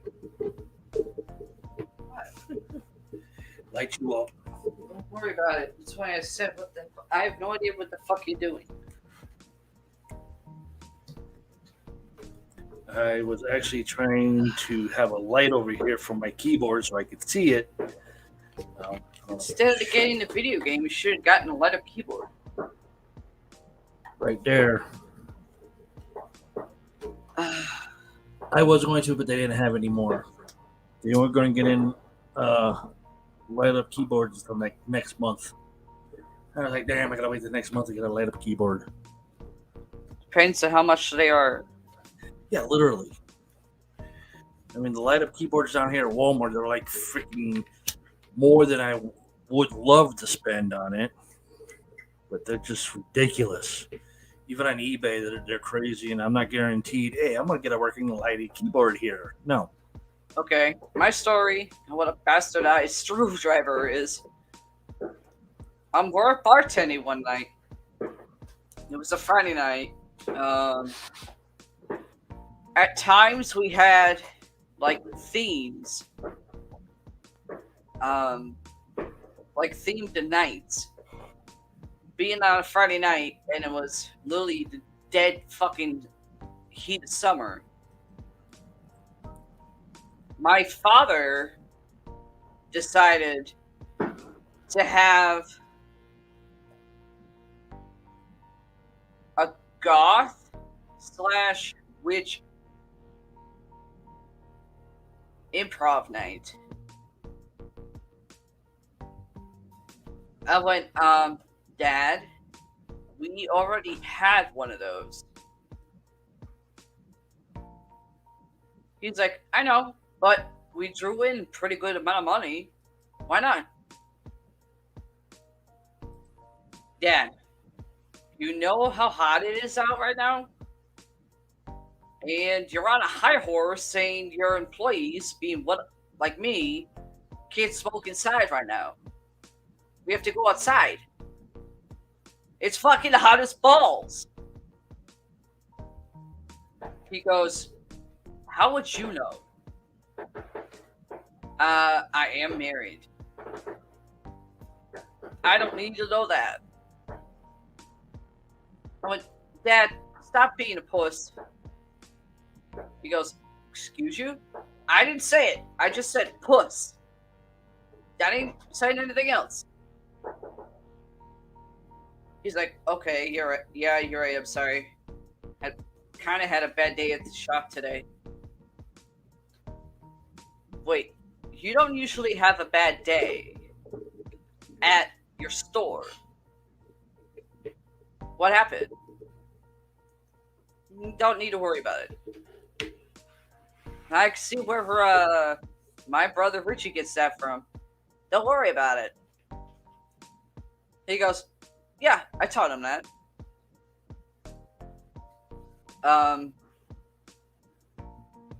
He goes, what's the problem with my idea for tonight? Dad, I don't have anything clean right now to wear that type of stuff. Well, okay, what do you need? I went, one, you're not buying my clothes. He's like looking at his watch. He goes, huh. At the time, he wore a watch.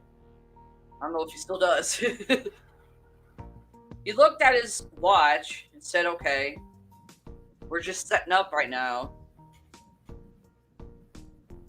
I can take you to go pick up something. I'll just pay for it. You're gonna be able to do that within 3 hours. My shift starts at 5. It's now 3. Your point? My point is rush hour. You don't normally drive downtown before rush hour. And I mean late afternoon rush hour where every dickwad is getting out of work. Especially downtown. He goes, I'll get you back here. And shockingly, he was actually right on that. I go into the store, he drops me off at the front at. Run inside. My brother Rich is with me. We're both like ripping at freaking rows of shells. Paramike's with us. He's like, you two are gonna rip something. And your dad's gonna have to pay more. We're both like, I don't give a shit. I need something. Then I see a black leather dress, spitting exact image of Tiffany of Bride of Chucky for her human entrance. Same exact one. I went, oh fuck yeah. My brother looks at it at first, doesn't think anything of it. He's like, is that even gonna fit you? It doesn't look like it'll fit. What are you saying, I'm fat? No. I'm saying it's too small. I tried it on, and surprisingly it fit. I mean, it was a little big in the chest area. It still am, but it fit. I said,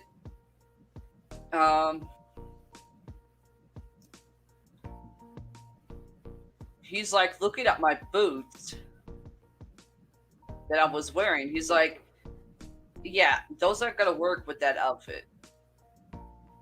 I went, bro, I don't have dress shoes that I can wear that I don't have a problem walking in. He goes, no, you have shoes you can walk in, just not black. He actually found a pair that would fit my feet. We walk in, our dad walks in, and I hand him what I wanted. The shoes, the leather dress. Richie picked out a few things for himself that he had to for it also. He's like, my dad looks at the clothes that we were having him pay for. He's like, okay, still not thinking of anything of it. Rush back to the club, 4:30 in the afternoon. I literally kick out the other guys. I literally kick out the other guys from the changing room just so I could get dressed.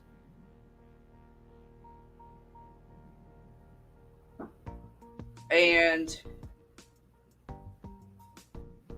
I'm wearing the whole thing. I'm looking in the mirror and I'm like, okay, now that I think about it, it looks ugly. My brother Richie, he was in there too, but he was in the bathroom area changing. He comes out, he's hearing me, goes, ugh, this doesn't look too good. He's like, he comes out, he goes, what? Stops really quick seeing the outfit on me. He's like, that, if I dyed your hair blonde, if it would work, you would literally be like a goth Tiffany. Yeah. He thought he got me upset. He's like, don't get upset. I didn't mean it like that. I went, I'm not. I look fat. He's like, you do not look fat. If anything, your chest is bigger.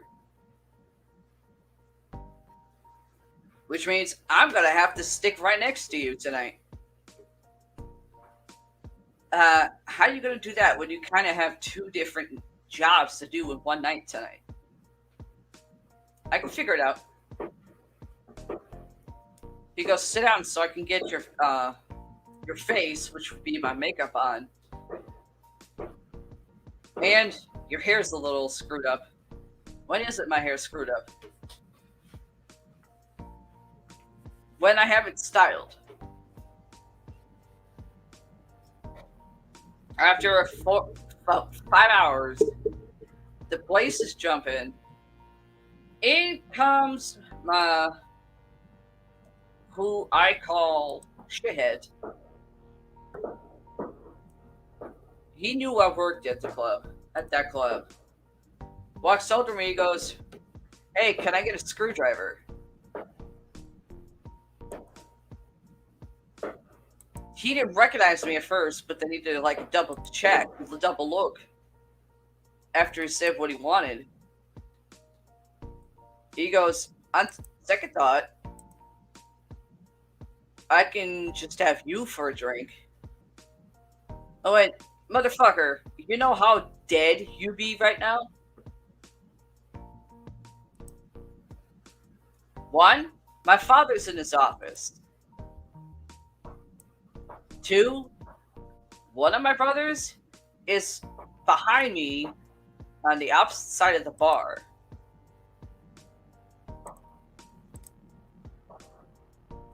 He goes, I don't give a shit about your brothers. And this is after he had his ass kicked by both of them. I went, you should be. They both kicked your ass in the front lawn. Which was really funny. Everybody where I work, where I wrestle, all thought that was hilarious.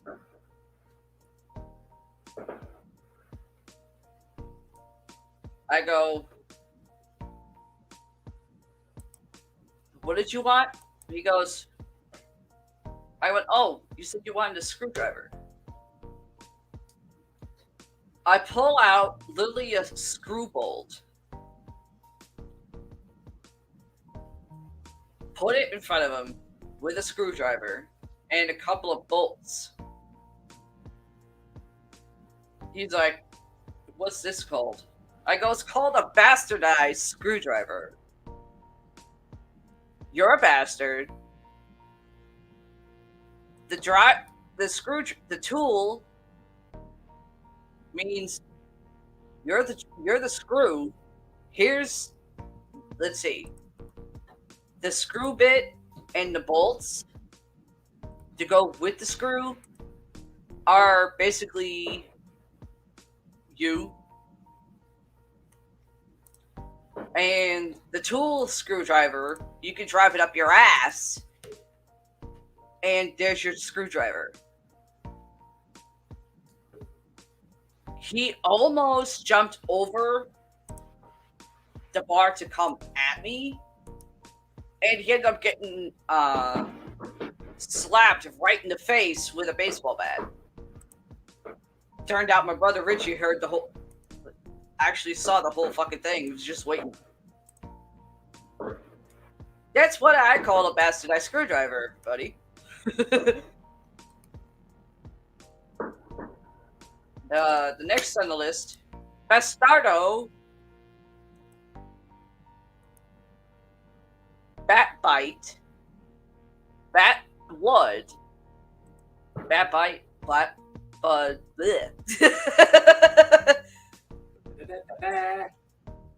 Bat Bite, innuendo. People actually are into that type of shit. And there's a reason why I say and. It also deals with the paranormal because of witches, vampires,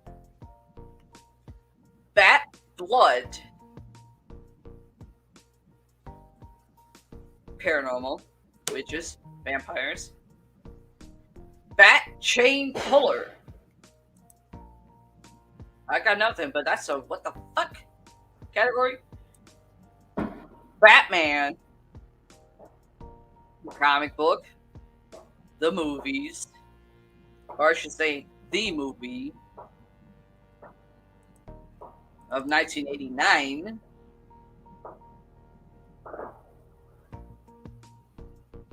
Battering ram. Battery acid. Battery charger.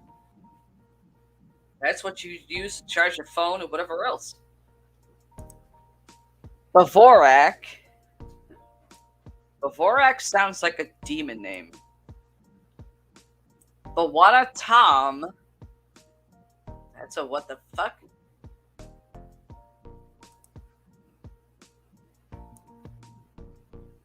Bazooka. The nasty ass chewing gum. Ugh. Two versions of that. Bazooka Bomber. BBC. Sweet. Be Sweet. Beach Pause. Beachcomber. That's more of a what the fuck? Innuendo? There's also 3 versions of that one. That's for a drink. Beady Little Eyes.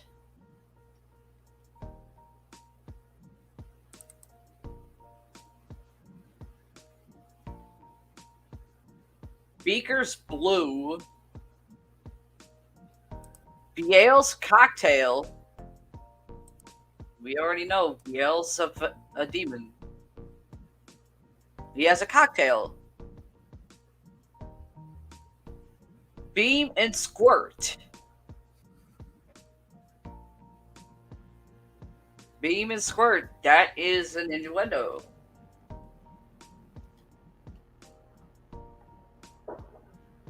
Beam me up, Scotty. Beansy's Battleground. Of course, I know Beam me up, Scotty's a phrase from Star Trek. Beardy Clam. Innuendo. And George Carlin. When he had to list the words you can't say on regular TV. Beauty and the Beast. Disney movie. And other versions. And it's an innuendo. Beauty and the Dick. Innuendo. Beaver Rub. Beaver Rub. Innuendo. Beaver Shot. Innuendo. Beaver Tail. Innuendo. Bedspread Spinner. That's a what the fuck? Beef Curtains. I got nothing. How about you? Beef on Rye. Sorry about the fireworks, everybody. Nothing we can do about it. Beef Salad. Beef. No, wait. Beelzebub. We already went over him with the demons. He's a demon. And there's a drink after him. Beetlejuice. Michael Keaton. And the cartoon. Beige Blindfold. What the fuck? Category. Bean Bobby Brown.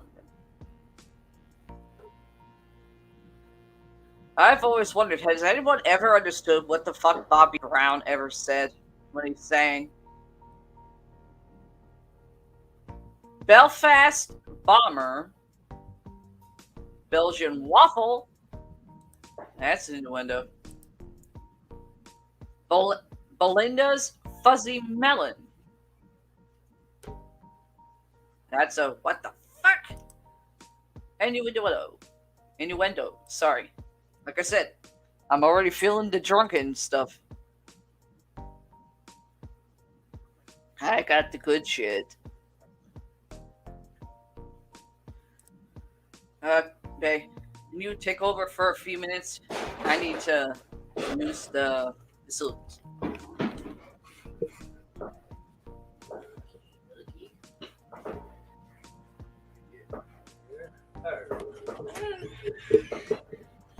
Okay, going on to another story here. Woman goes ghost hunting while grieving, and something extremely weird happens. She seemed pretty taken aback by the experience. Yeah, I probably would be too. But this is a weird thing. A skeptical believer, paranormal investigator, has joked for years that the planets have to be aligned for her to exhibit any physic abilities or psychic abilities. Well, guess what happened last week? The planets Mercury, Venus, Mars, Jupiter, and Saturn aligned in the night sky for the first time in over 18 years, and this ghost hunter was suddenly able to see spirits. Okay, if you're a paranormal investigator and you work in this type of field, why would you have to wait for the planets to align after 18 years just to see a spirit? That just makes no total sense whatsoever, especially in my book. But there is a vehicle to this article, so I can't show it here, but you can check it out on our phone board. I will have the entire stuff there in the news section. Goes on in the video, paranormal investigator Alex M. describes a strange experience she recently had at the Jenny Wade House right here in Gettysburg, Pennsylvania. Still grieving a recent death in her family. Hearts and prayers go out to you. Yep. Miss M probably shouldn't have been out ghost hunting, but she was, and she made a huge discovery. Last at night, she discovered that sitting in the room with them was a well-known dressed man. She could only see him out of the corner of her eye or when blinking, but he was there with her in a bedroom. Huh? Put me up on the screen. There you are.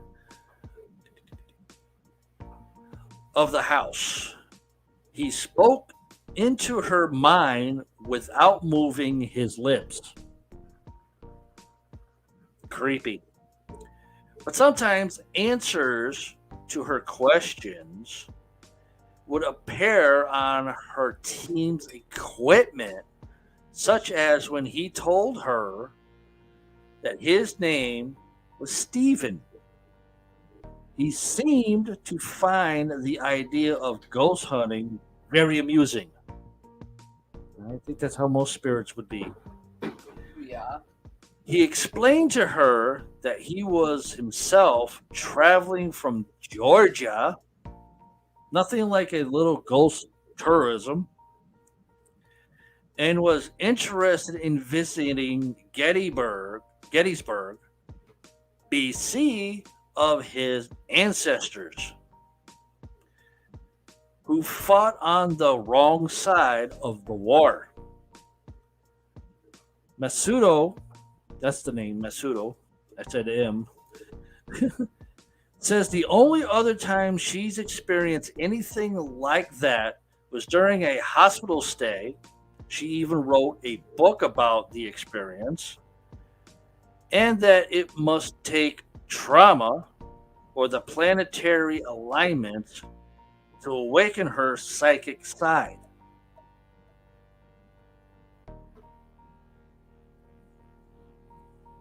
Hmm. I kind of find that a little oddly in a lot of ways. And I don't know if you heard the first part of it that I said. No. Miss Masudo is a skeptical believer, but Oh. she's a paranormal investigator. Has joked for years that the planets have to be aligned for her to exhibit any psychic abilities.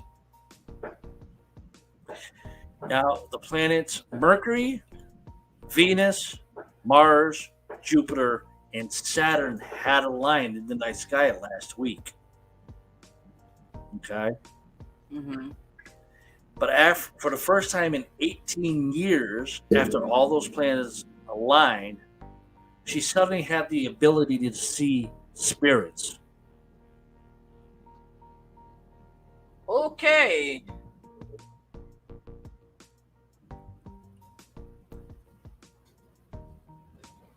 In this professional field, as a paranormal investigator, paranormal researcher, paranormal whatever your title is, but you go out and ghost hunt with a team. Yeah. Isn't that what you're trying to find and trying to see? Yeah. Aren't you trying to see the spirits or the ghosts or an apparition with your own eyes? Yeah. But yet you're a full skeptical believer, but you have to wait for the planets to align to get psychic abilities? Yeah. How does that work? Oh.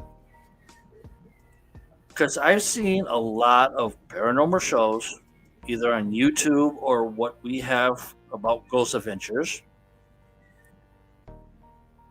And I've never heard of something like this before. Me neither.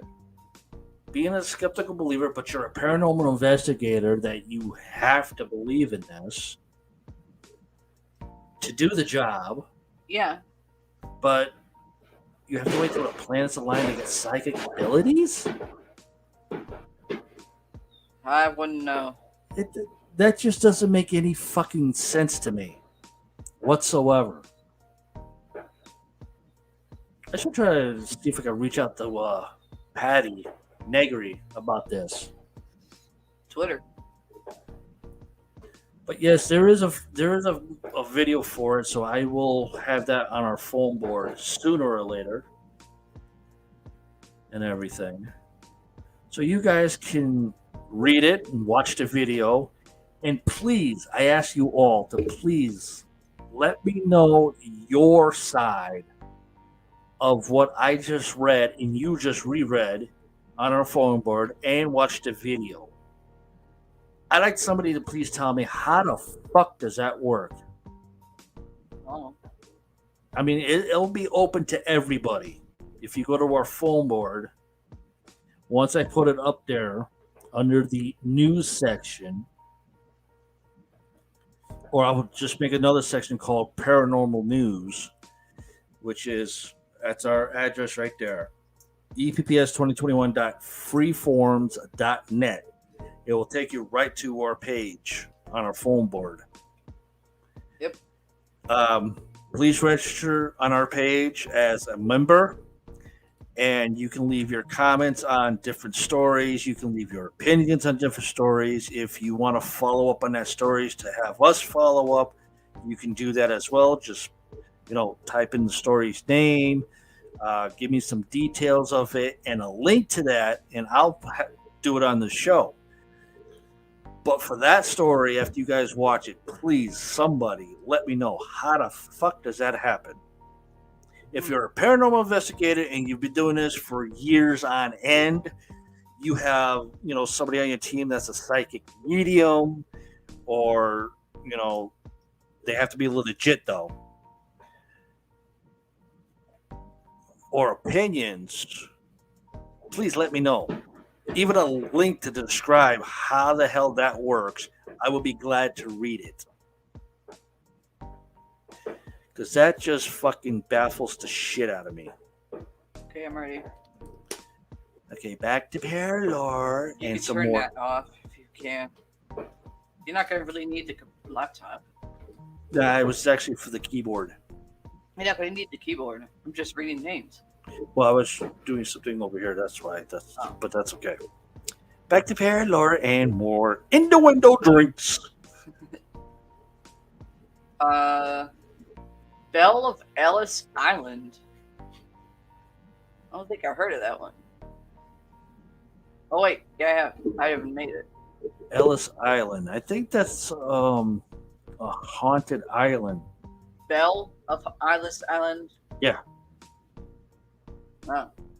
I think that's a haunted island, but I forgot where it's located. I don't know. Well, I know Ellis Island is New York. Ellis Island is in New York. But that one you said, Belle of Ellis Island, I believe that's a haunted island, but I can't remember where. I'm going to have to do some research on that. So you're going to have to send me the name to their email so I can look it up. Yeah. For a story. Bell Witch. Paranormal, obviously. Speaking of Bell Witch, I've heard so many different ones. There's so many different versions of what was originally even told. I know. I mean, it goes down. I mean, you can't really. I wish I could just pull up a really bright neon sign that says, knock it the fuck off!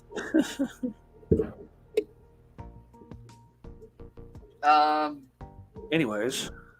Due to the fact the stories probably passed down from generation of those involved with the original. Mm-hmm. And I can kind of see where some of it may have gotten a little jumbled or missaid. Well, due to the fact that I've been hearing that about the Bell Witch, is like there's so many different parts here on the planet about the Bell Witch. Yeah. It's like, I think one of them I saw like a month ago, and I'm surprised I remember this. There's supposed to be a Bell Witch of Salem, Massachusetts. Then there's supposed to be a Bell Witch of New York, New York.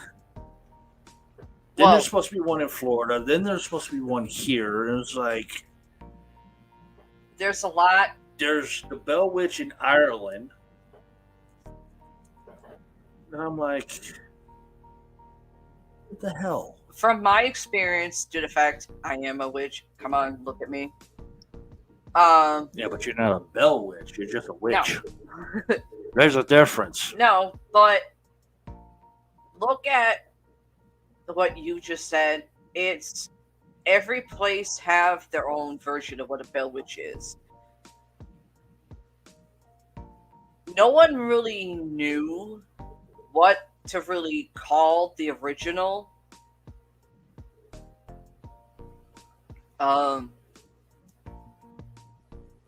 At first, no one really knew what to call the original when the person was still alive.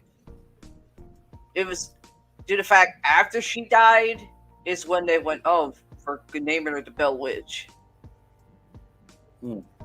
I mean, none of us were around back then, way back when that shit went down. Yeah, 1692 is when that shit went down in Salem, Massachusetts. think you're talking Salem Witch Trials. Bell Witch is from the original one from Ghost Adventures. Yeah, I know that. It's But not. what I'm saying is, like I said before, I've seen the story say that, okay, Salem, Massachusetts, yes, they had a so-called witch thing going on in 1692, Yeah. but they're also saying, like I said from last month, there's supposedly a Bell Witch of Salem, Massachusetts. Just like there's supposed to be one here, there's supposed to be one down in Florida, there's supposed to be one in Ireland, there's supposed to be one in different other areas. Yeah, I know. And I'm like, Each what the fuck? place, as I was trying to say, each place have their own version of a Bell Witch. Simply because they don't know what to name it. Right. That I'd understand. But one being in Salem, no. Due to the fact Salem's rooted in my family line. Yes, I know that. There's no such thing. Well, that's the thing, because supposedly there is, but it was before 1692. Supposedly, Okay, where did you hear this? From a YouTuber? No, I saw a story of it last month. I can't remember what side it was on because I can't find it in my freaking history list. Then don't try to look for it. So it's then like, bullshit. Okay, need to find some information of the Bell Witch and see how many areas on this planet are Bell Witch stories. All right, hold on. Are they true Bell Witch stories in their area? Or is most of them a folklore of Bell Witches just being made up after what Ghost Adventures did? Or was there more before Salem, Massachusetts started their witch trials in 1692? It's like, it's ridiculous. But yeah, I'm surprised there's a drink called Bell Witch. Of course. That's why when you said it, snapped my head and I was like, oh, wait a minute, I saw a story about that last month, but the story is containing different parts of the United States, different parts from overseas that supposedly has a Bell Witch story. Before 1692's Bell Witch was even mentioned. So that's something I want to look up and to see, is most of them folklore stories just been made up by a bunch of morons? Or is it containing the very first Salem witch trials of Salem, Massachusetts in 1692, and that's how the Bell Witch story started? Here. Will that help? Because I just wrote it for you. Thank you. Anyway. Damn it, I'm out. There we go. Bend Me Over. That's an innuendo. Two versions of it. Bend Me Over Slammer. Innuendo. Bend Me Over Sideways. Yes. Innuendo. Bend over, bitch. Yes. Innuendo. Bend over, Shirley. No. Innuendo. No. Benka on the rocks. That's a what the fuck? It's a bit slippery, wet, and dangerous, all rolled into one. Very deadly. Sort of paranormal because of the deadly line. Bury Me in the Sand. Of course, berry spelled as in the fruit berry. Better Than Sex. What could be better than sex? Nothing. Between the Cheeks. Innuendo. Between the sheets. Innuendo. Biffer balls punch. What?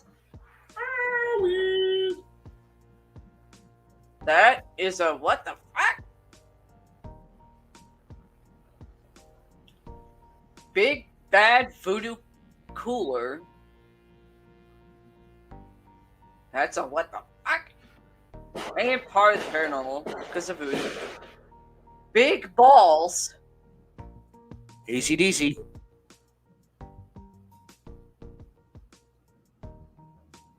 Also in the window.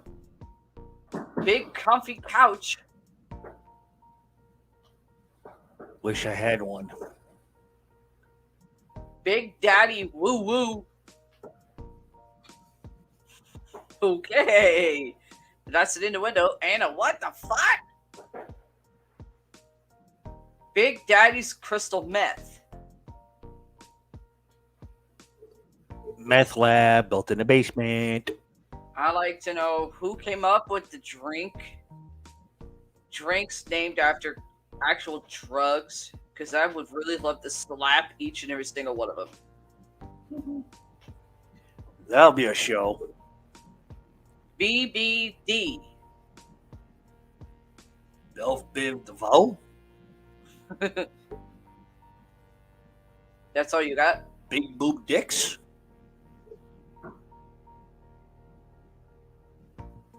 Big but dumb. That could work. That's actually what the initials are. But that one's good too. Big hickey. Not really an innuendo.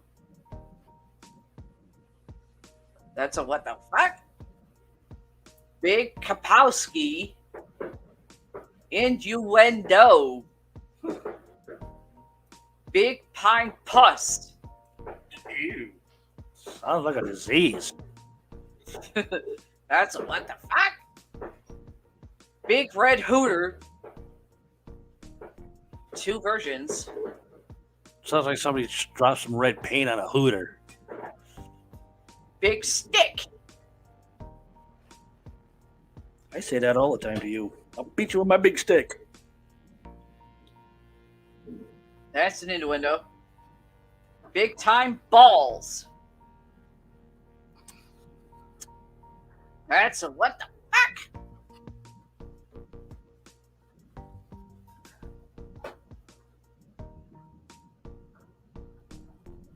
That would be more of a question mark from Richie. Yeah. Big titty hoe on a motorcycle. Not a redneck I want to play with. That's a what the fuck?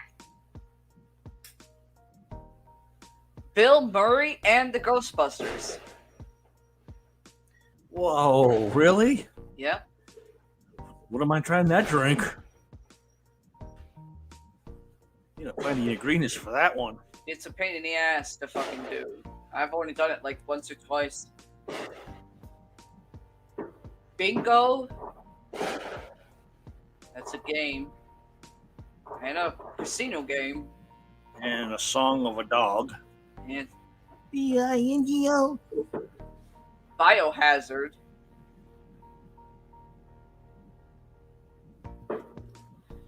Think that's a video game. And Yep. I think that's a movie. And I think that's also a metal band. Or rock band. I don't know. It's also in medical. You know, those big bins that we see. Yeah, that say I know what Biohazard that on it. is. I may be drunk, but I'm not dead. And sometimes when Richie and I would work on one of Dad's cars or one of the other family members' cars, we usually look like biohazards walking around. Yeah, it's if Richie felt like working on a car. Bionic Beaver.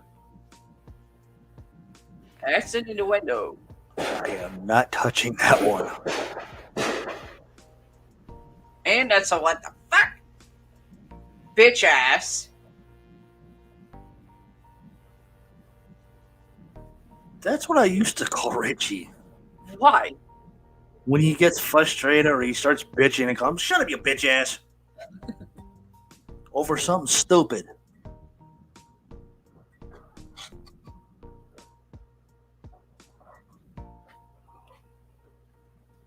You're the only one he allows to get away with that.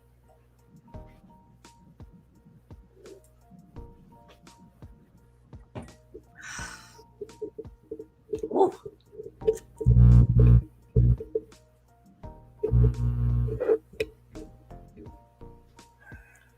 Bitch blaster.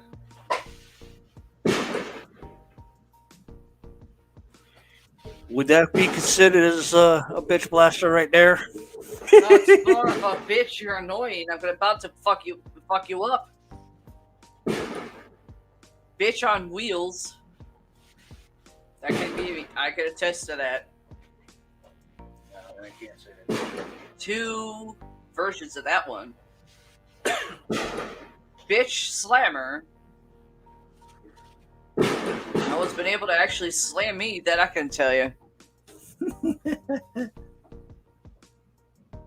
Well, Richie's thought about it once or twice, but the way he put it, he didn't want to hurt me. I've seen him slam Alex more than once, and it did not look pretty. I said, bro, you trained with me. Why can't you do the same? That's different. I don't want to hurt you. This is coming from someone that damn near fucking choked me out. He's like, 1, I didn't know I almost choked you out. 2, I was trying to prove something. I could actually hold you in it.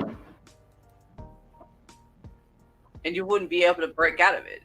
Yeah, I knew you had a broken hip. You recovered from a broken hip. I was pulling a heel move. Yeah, and I'm still gonna get you for that one day.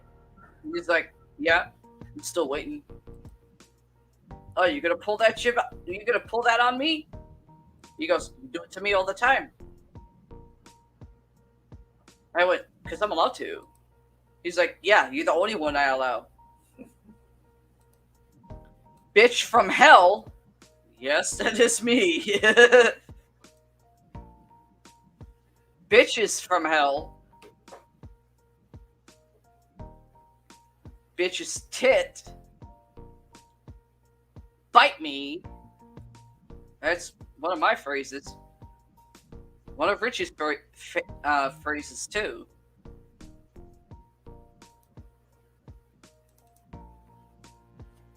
Black and blue ass cheeks. That's an innuendo. Black and blue asshole. Innuendo. Black and blue balls. That's when I kicked somebody. Black and blue dick. That's another thing that Alex hated hearing being called. Outside of being called a bitch, Alex hated being called the dick. Black and blue. Just says black and blue. Black blood. Witchcraft. Paranormal. Black cat. It's out there in the hallway. Trying to kiss ass to let me get it. Let him in the room. 2 versions. Black cow. There are such things as black cows. Also, paranormal, witchcraft. Black devil. Same thing, witchcraft. Black devil dog. That could be just either or.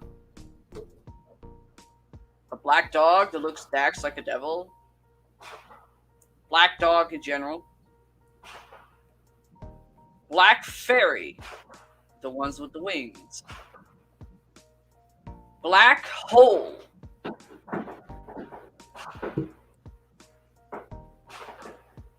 That would be as in black hole in space. Black magic cream. 1, that's an innuendo. 2, it deals with witchcraft, so it is with the paranormal. Black magic shooter. Regular black magic. Just black magic. Black mammoth. If you could, dear. Ice. And I need some cold soda.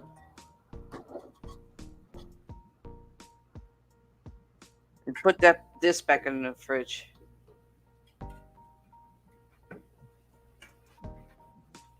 That's practically empty.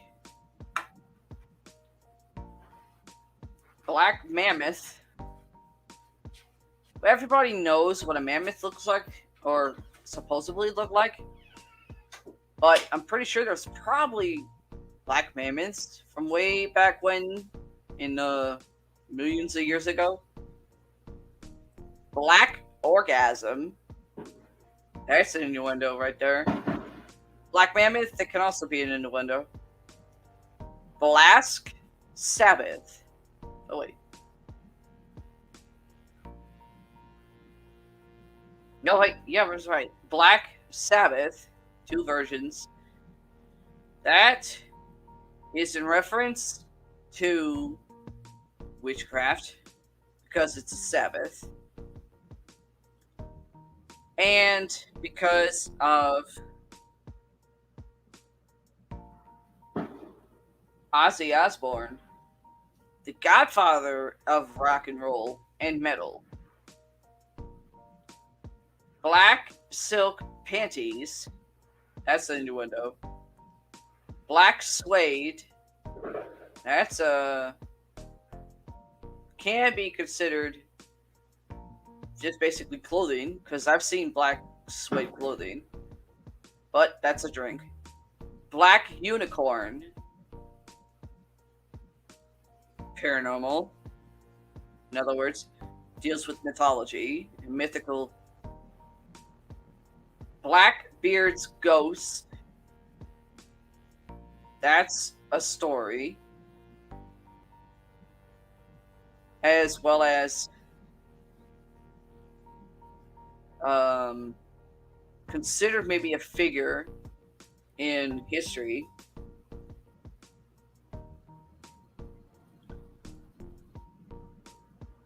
Blackjack.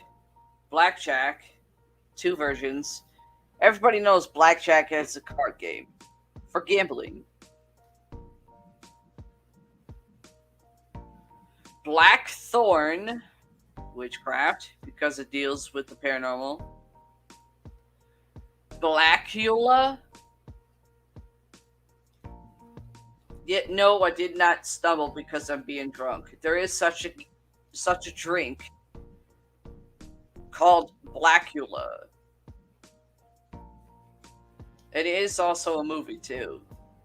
It's not that great. Blame it on Rio. That's a what the fuck? Lavad Martini. Blaze of Glory. That's a movie. Not one of my tops, if you get my point. Blazing Saddle. I didn't stutter. Blazing Saddles. That is a movie with Mel Brooks in it. And a Mel Brooks movie. Not too bad of a drink, but sometimes it's a pain in the ass to make if you don't have the right ingredients. Bleacher. That's actually something you sit on in high school or whatever else. Bleeding asshole. Innuendo. Bleeding Heart. That's 2 versions. Bleeding Orgasm. 2 versions. And it is an innuendo. As nasty as that is, it's an innuendo. Bleeding Snatch. Innuendo. Blue Balls. Blue spelled B-L-E-U. That's innuendo. Bloated Bag of Monkey Spunk.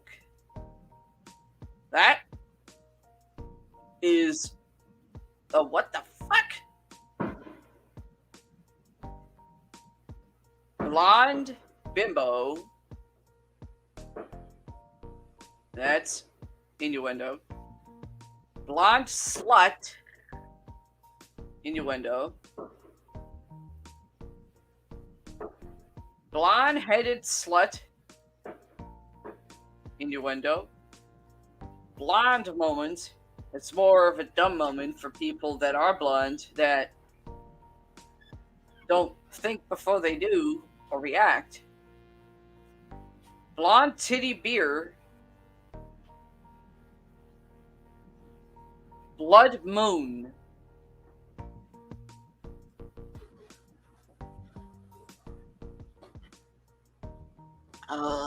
Much better.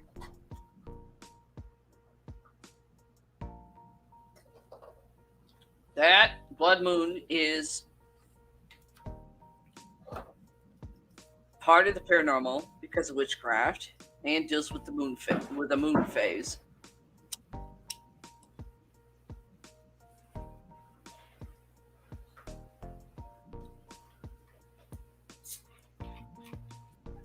Blood moon rising. Once in a while, if you see a full moon, you may see the full moon red when it rises. Sometimes it changes, sometimes it just stays red. Blood fetish. Unfortunately, that's an innuendo. Blood Mary extra hairy. That is a innuendo, unfortunately. But mainly a what the fuck category. Blood of Satan.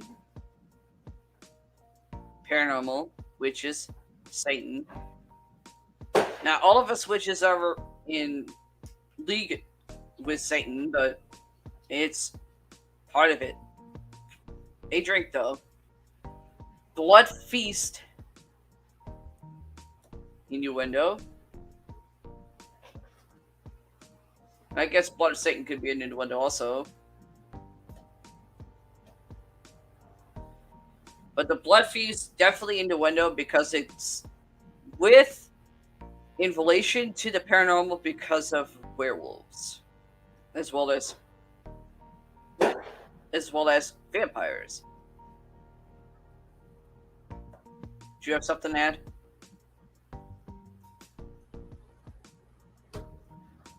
Bloody asshole. If your asshole is bloody, you better see a doctor. How that is a drink, I don't know.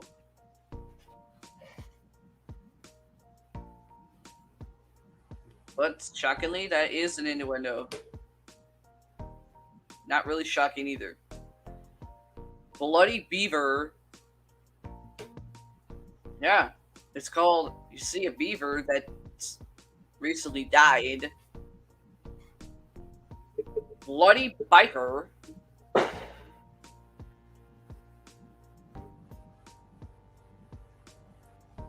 That's more of a huh than a what the fuck. Bloody bitch. That's what happens when I kick somebody's ass. Bloody butt rum. That is an innuendo. And also on the what the fuck list.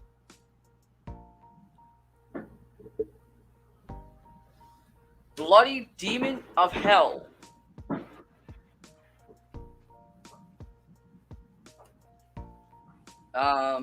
Yeah.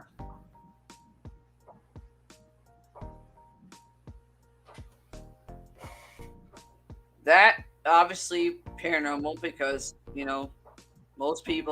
some people when they see demons, they see that they're bloody and they're from hell.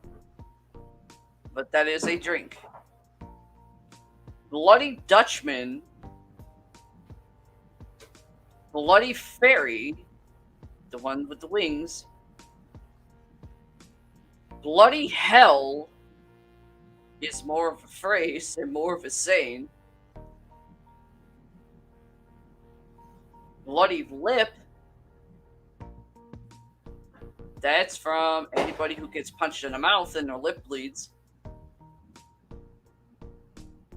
Bloody Navel Screw, it sounds like it hurts.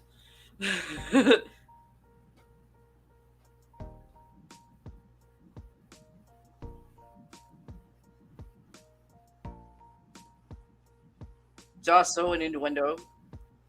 Bloody Nightmare.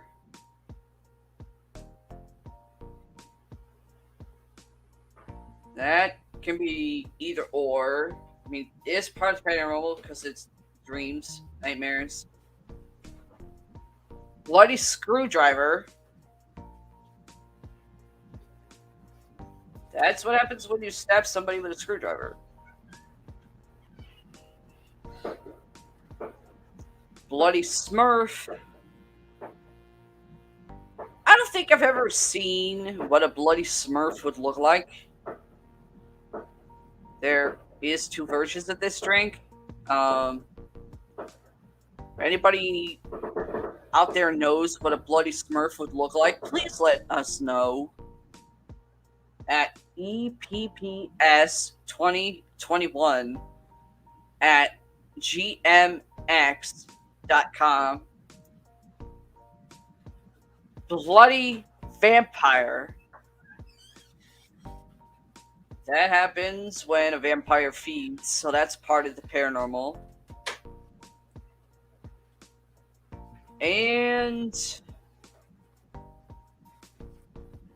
when you stab a vampire through the heart with a rodent stake.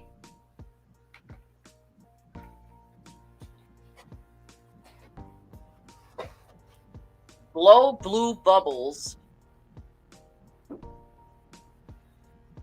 I get that could be considered possible paranormal because of if you think of fantasy, blue bubbles, stuff like that.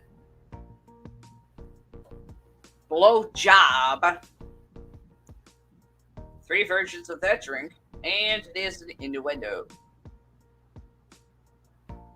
Blue fish. No, wait, not blue fish. Blow fish. That's an actual fish. Also in relation to Hootie in the Blowfish. Dumbass one-hit wonder. I didn't really like that song from the 90s. Thank you. Blow hole. 2 versions.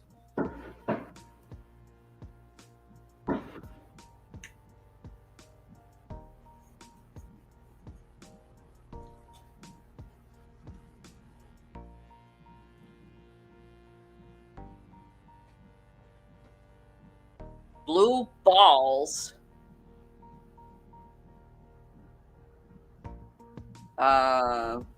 Yeah. That is in the window. Did you say something? I know I heard something. Blue bastard. That's what happened to Alex a couple of times. When Richie got his goddamn hands on him. And damn near almost strangled him a couple of times. If I didn't step in. Blue bong. Blue bong, that means something you suck smoke out of, or weed. Blue train trasher. That's a what the fuck category. Blue chili. I have not ever seen blue chili in my life. In fact, if I hear anything that says or has chili in it, I stay away from it. I can't eat it.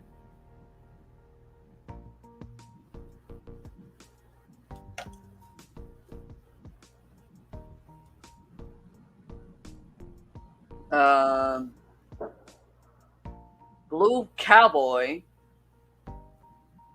That's a category. Blue crayons. That's a what the fuck?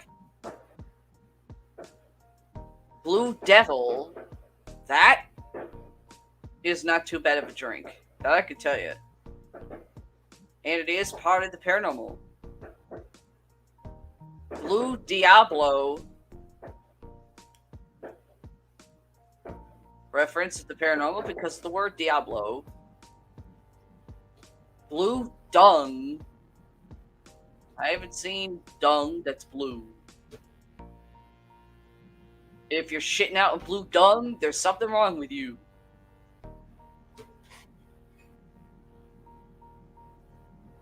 Blue dragon. Not bad of a drink either. Definitely not too bad of a drink. And part of the paranormal because of mythology, dragons, fantasy. Blue-eyed bitch. That's me. Blue-eyed witch. That's me. Blue fairy. That's the one with the wings. Then also reference to Pinocchio. Also possible paranormal because blue fairy. Fairies could be different colors. Maybe even blue. Blue fire. That is a pretty good drink. Also, kind of a pain in the ass to make. Me personally, I've seen different colors of fire, but not blue.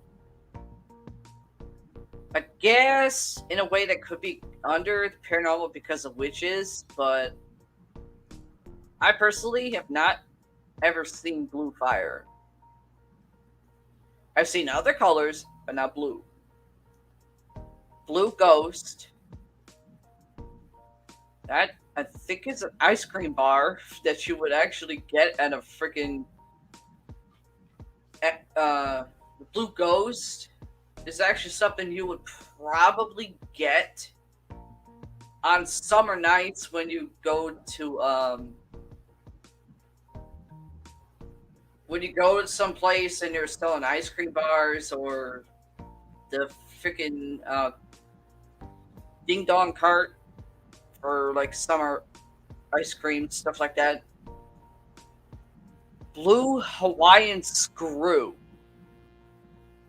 2 versions of that one. Blue haze.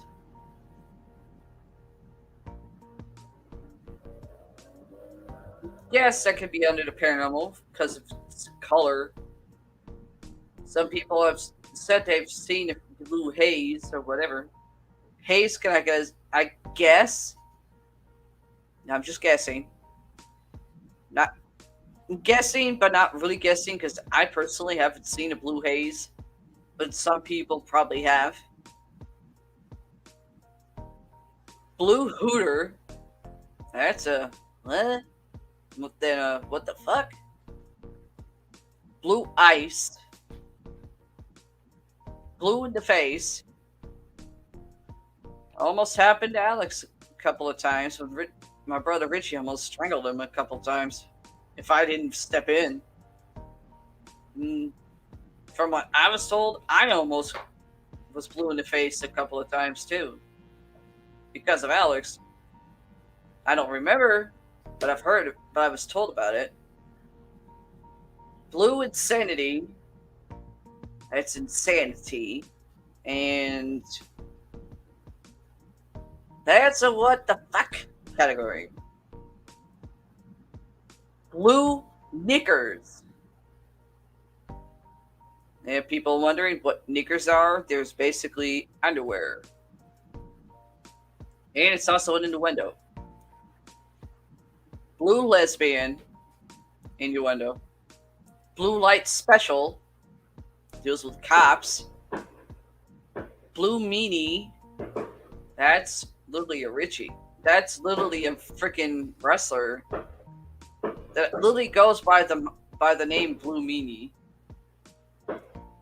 Blue Monkey. Yeah, our cat monkey's blue because his two older brothers got him kicked out of the office tonight. Well, before we started going live. Blue Monster. That's not too bad of a drink either. In fact, I think Paramike had it a few times too. Blue Monster. Yeah, but it wasn't called a Blue Monster at the time. It was called Cookie Monster. Ah. Blue Moon. That's a beer label. And it's also an old drink. Blue Motherfucker.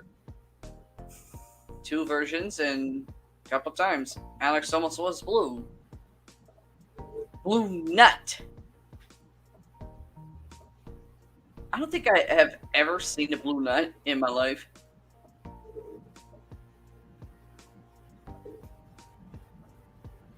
Here, Mike's thinking.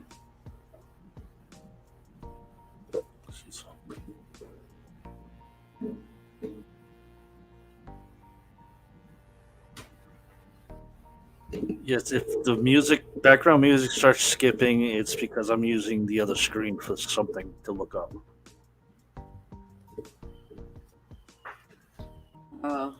Well, after you look that up, whatever it is you're looking up, we can stop. We're already almost at the 5-hour mark. Is that 2 words or 1 word? What? Blue Blue Monster? No, Blue Nut. Blue Nut? Yeah, That's 2 words. 2 words. Okay, I got the recipe right here, and I also got images of what it's supposed to look like. If I can pull it up. Let's see.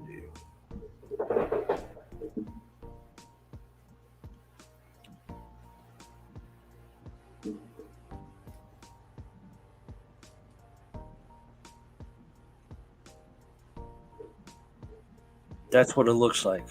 Yeah. As I said, sometimes it's a pain in the ass. That's what a blue nut drink looks like. But it really, to me, I want to talk about this. To It looks me, teal it to me. does not look blue. It looks like it's a teal color. Between a teal color and like a fluorescent green color. Yeah. So making it as a blue nut drink, I would say I would say maybe a blue agave. they would have to change the name. Yeah. That looks more like a blue agave than A blue nut. Blue nut. Yeah. I would say maybe a teal nut Yeah. would be a lot more accurate than blue nut. Yeah. Because blue nut's supposed to be blue and everything, not teal. Yeah, no. Go to the 4th one down in the middle if you can. This one here? No, down. That one. This one. Yeah. Now That's see, that looks like a blue nut. Yeah. That looks more of a blue nut than what the other one did. Yeah, it does. Because you got really dark blue right here. Yep. And then you got almost a a lighter bluish teal color, but not fully teal, Yeah. I would say that would be the nut. Yeah. So yeah, that one would work more better than anything else. Yeah, it would. Get back over there. Thank you. Okay, get rid of that. Get rid of that. All right. So yeah, most of these drinks that's supposed to have like a color name first and then whatever after it. Yeah. They should literally make sure that it matches the title. Blue nut, red nut, yellow nut, orange nut, all the colors of the goddamn rainbow. And whatever other colors you can put in that's not in the rainbow should be that color. That's all I'm saying. Even like, what was that other drink out there before? I think it was called White Sperm. I don't know. It was a drink. It was made with like Captain Cream, Bailey's, and like Frost, like whipped cream frost or something. I'll get there when I get to the W's. I could probably I don't even know if tell you. I don't even know if you have it in your W's. I don't Just know to be either. honest with you, since you've been working hard on it. Yeah. But I doubt if there's one that's like that. I don't doubt it too. I'm about to start screaming out the fucking window. Yeah. I mean, I don't mind fireworks, but it seems like lately, every time we go live, someone starts to fuck shit up. Oh yeah, definitely. And I guarantee you, our new place probably happens the same way. Maybe. Unless I find one of the rooms where I can actually soundproof it with soundproof pads so we don't have to hear the outside come inside, I don't know. which would be nice. But that's gonna do it for this show. It's almost like been at the 5-hour mark. Oh, yeah. We can Another- start some more of this for Tuesday's show, since Yep. it is a special party show. Yep. Episode 59 special is what it's going to be called. Still the same time, but this time on a Tuesday. Yep. Might do episode 60 on Saturday. I don't know yet. Don't know yet. We would either. have to see how the week goes. Yep. And everything. And I think the Saturday's the 9th. Yes. Yeah. It is the 9th. So it all depends on for me for Friday. I have to go to the local cancer center for some treatments. So And you have to find out my status. that too. Because So if I do it, they're not going to like me. They really won't like me. I know. I was going to get to that Sorry. since you cut me off. Saturday the 9th, we might do episode 60. I'm not 100% sure. I have to go to the cancer center to do some testings and everything and get my PowerPort flush. On top of that, while I'm there, hopefully I get to see my favorite doctor of them all and ask him about Paralor's. I keep getting the signals wrong here.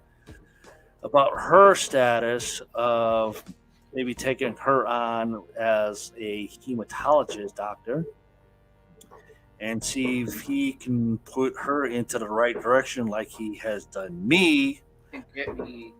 and everything and get her all set up and hopefully a date that I can grab from there before I have to leave and walk from the local cancer center to what we call shitty Giant Eagle just to catch the bus to go home. So that should be fun. So if I do, please watch out for the reminder. If you're a YouTube person and you're signed up or subscribed to our channel, you'll get a notification when we pop up or for the date, so you guys can get a reminder. Same thing on Facebook. Paralore will probably post it out sooner or later. I might have it scheduled up there on Facebook, so watch out for that. For our YouTube channel, we're looking for 1,000 subscribers to help our YouTube channel grow and actually get a URL instead of the way you guys would click in and see it up on your address bar up there. Different names or letters, numbers, whatever. Like to have it saying youtube.com/EPPS2021. So help our channel grow, pass it around to friends, families. They want a podcast show where they can hear a bunch of swearing and different things on what other shows don't do. Yep. Tell them to come here. EPPS2021 at youtube.com. Please. Yep. For other than that, I will try to get out the news stories that I've read with videos that I couldn't show up on our phone board. You can go back in the video or just look down in the description. I think I do have it there. I'm not sure. But you can click on that, look for where it says paranormal news, and it will be all there. If you want to reply to it, leave a comment or whatever, you have to register up first to be a member of our forum board. So this way here, if you have stories, you could post it there under the title of like paranormal news, regular news, things like that. Make sure you leave a link. Make sure you leave your name, and I will check out that link, and I will do a story here on the live podcast show. If you want me to put your name out there for that story, please let me know in your comment or reply down below, and I will be glad to do it. So that does it for us. I'm Paramike, the host, and that lovely Gothic in the Dark Dungeon. I'm Paralore. And we say good night and happy 4th of July.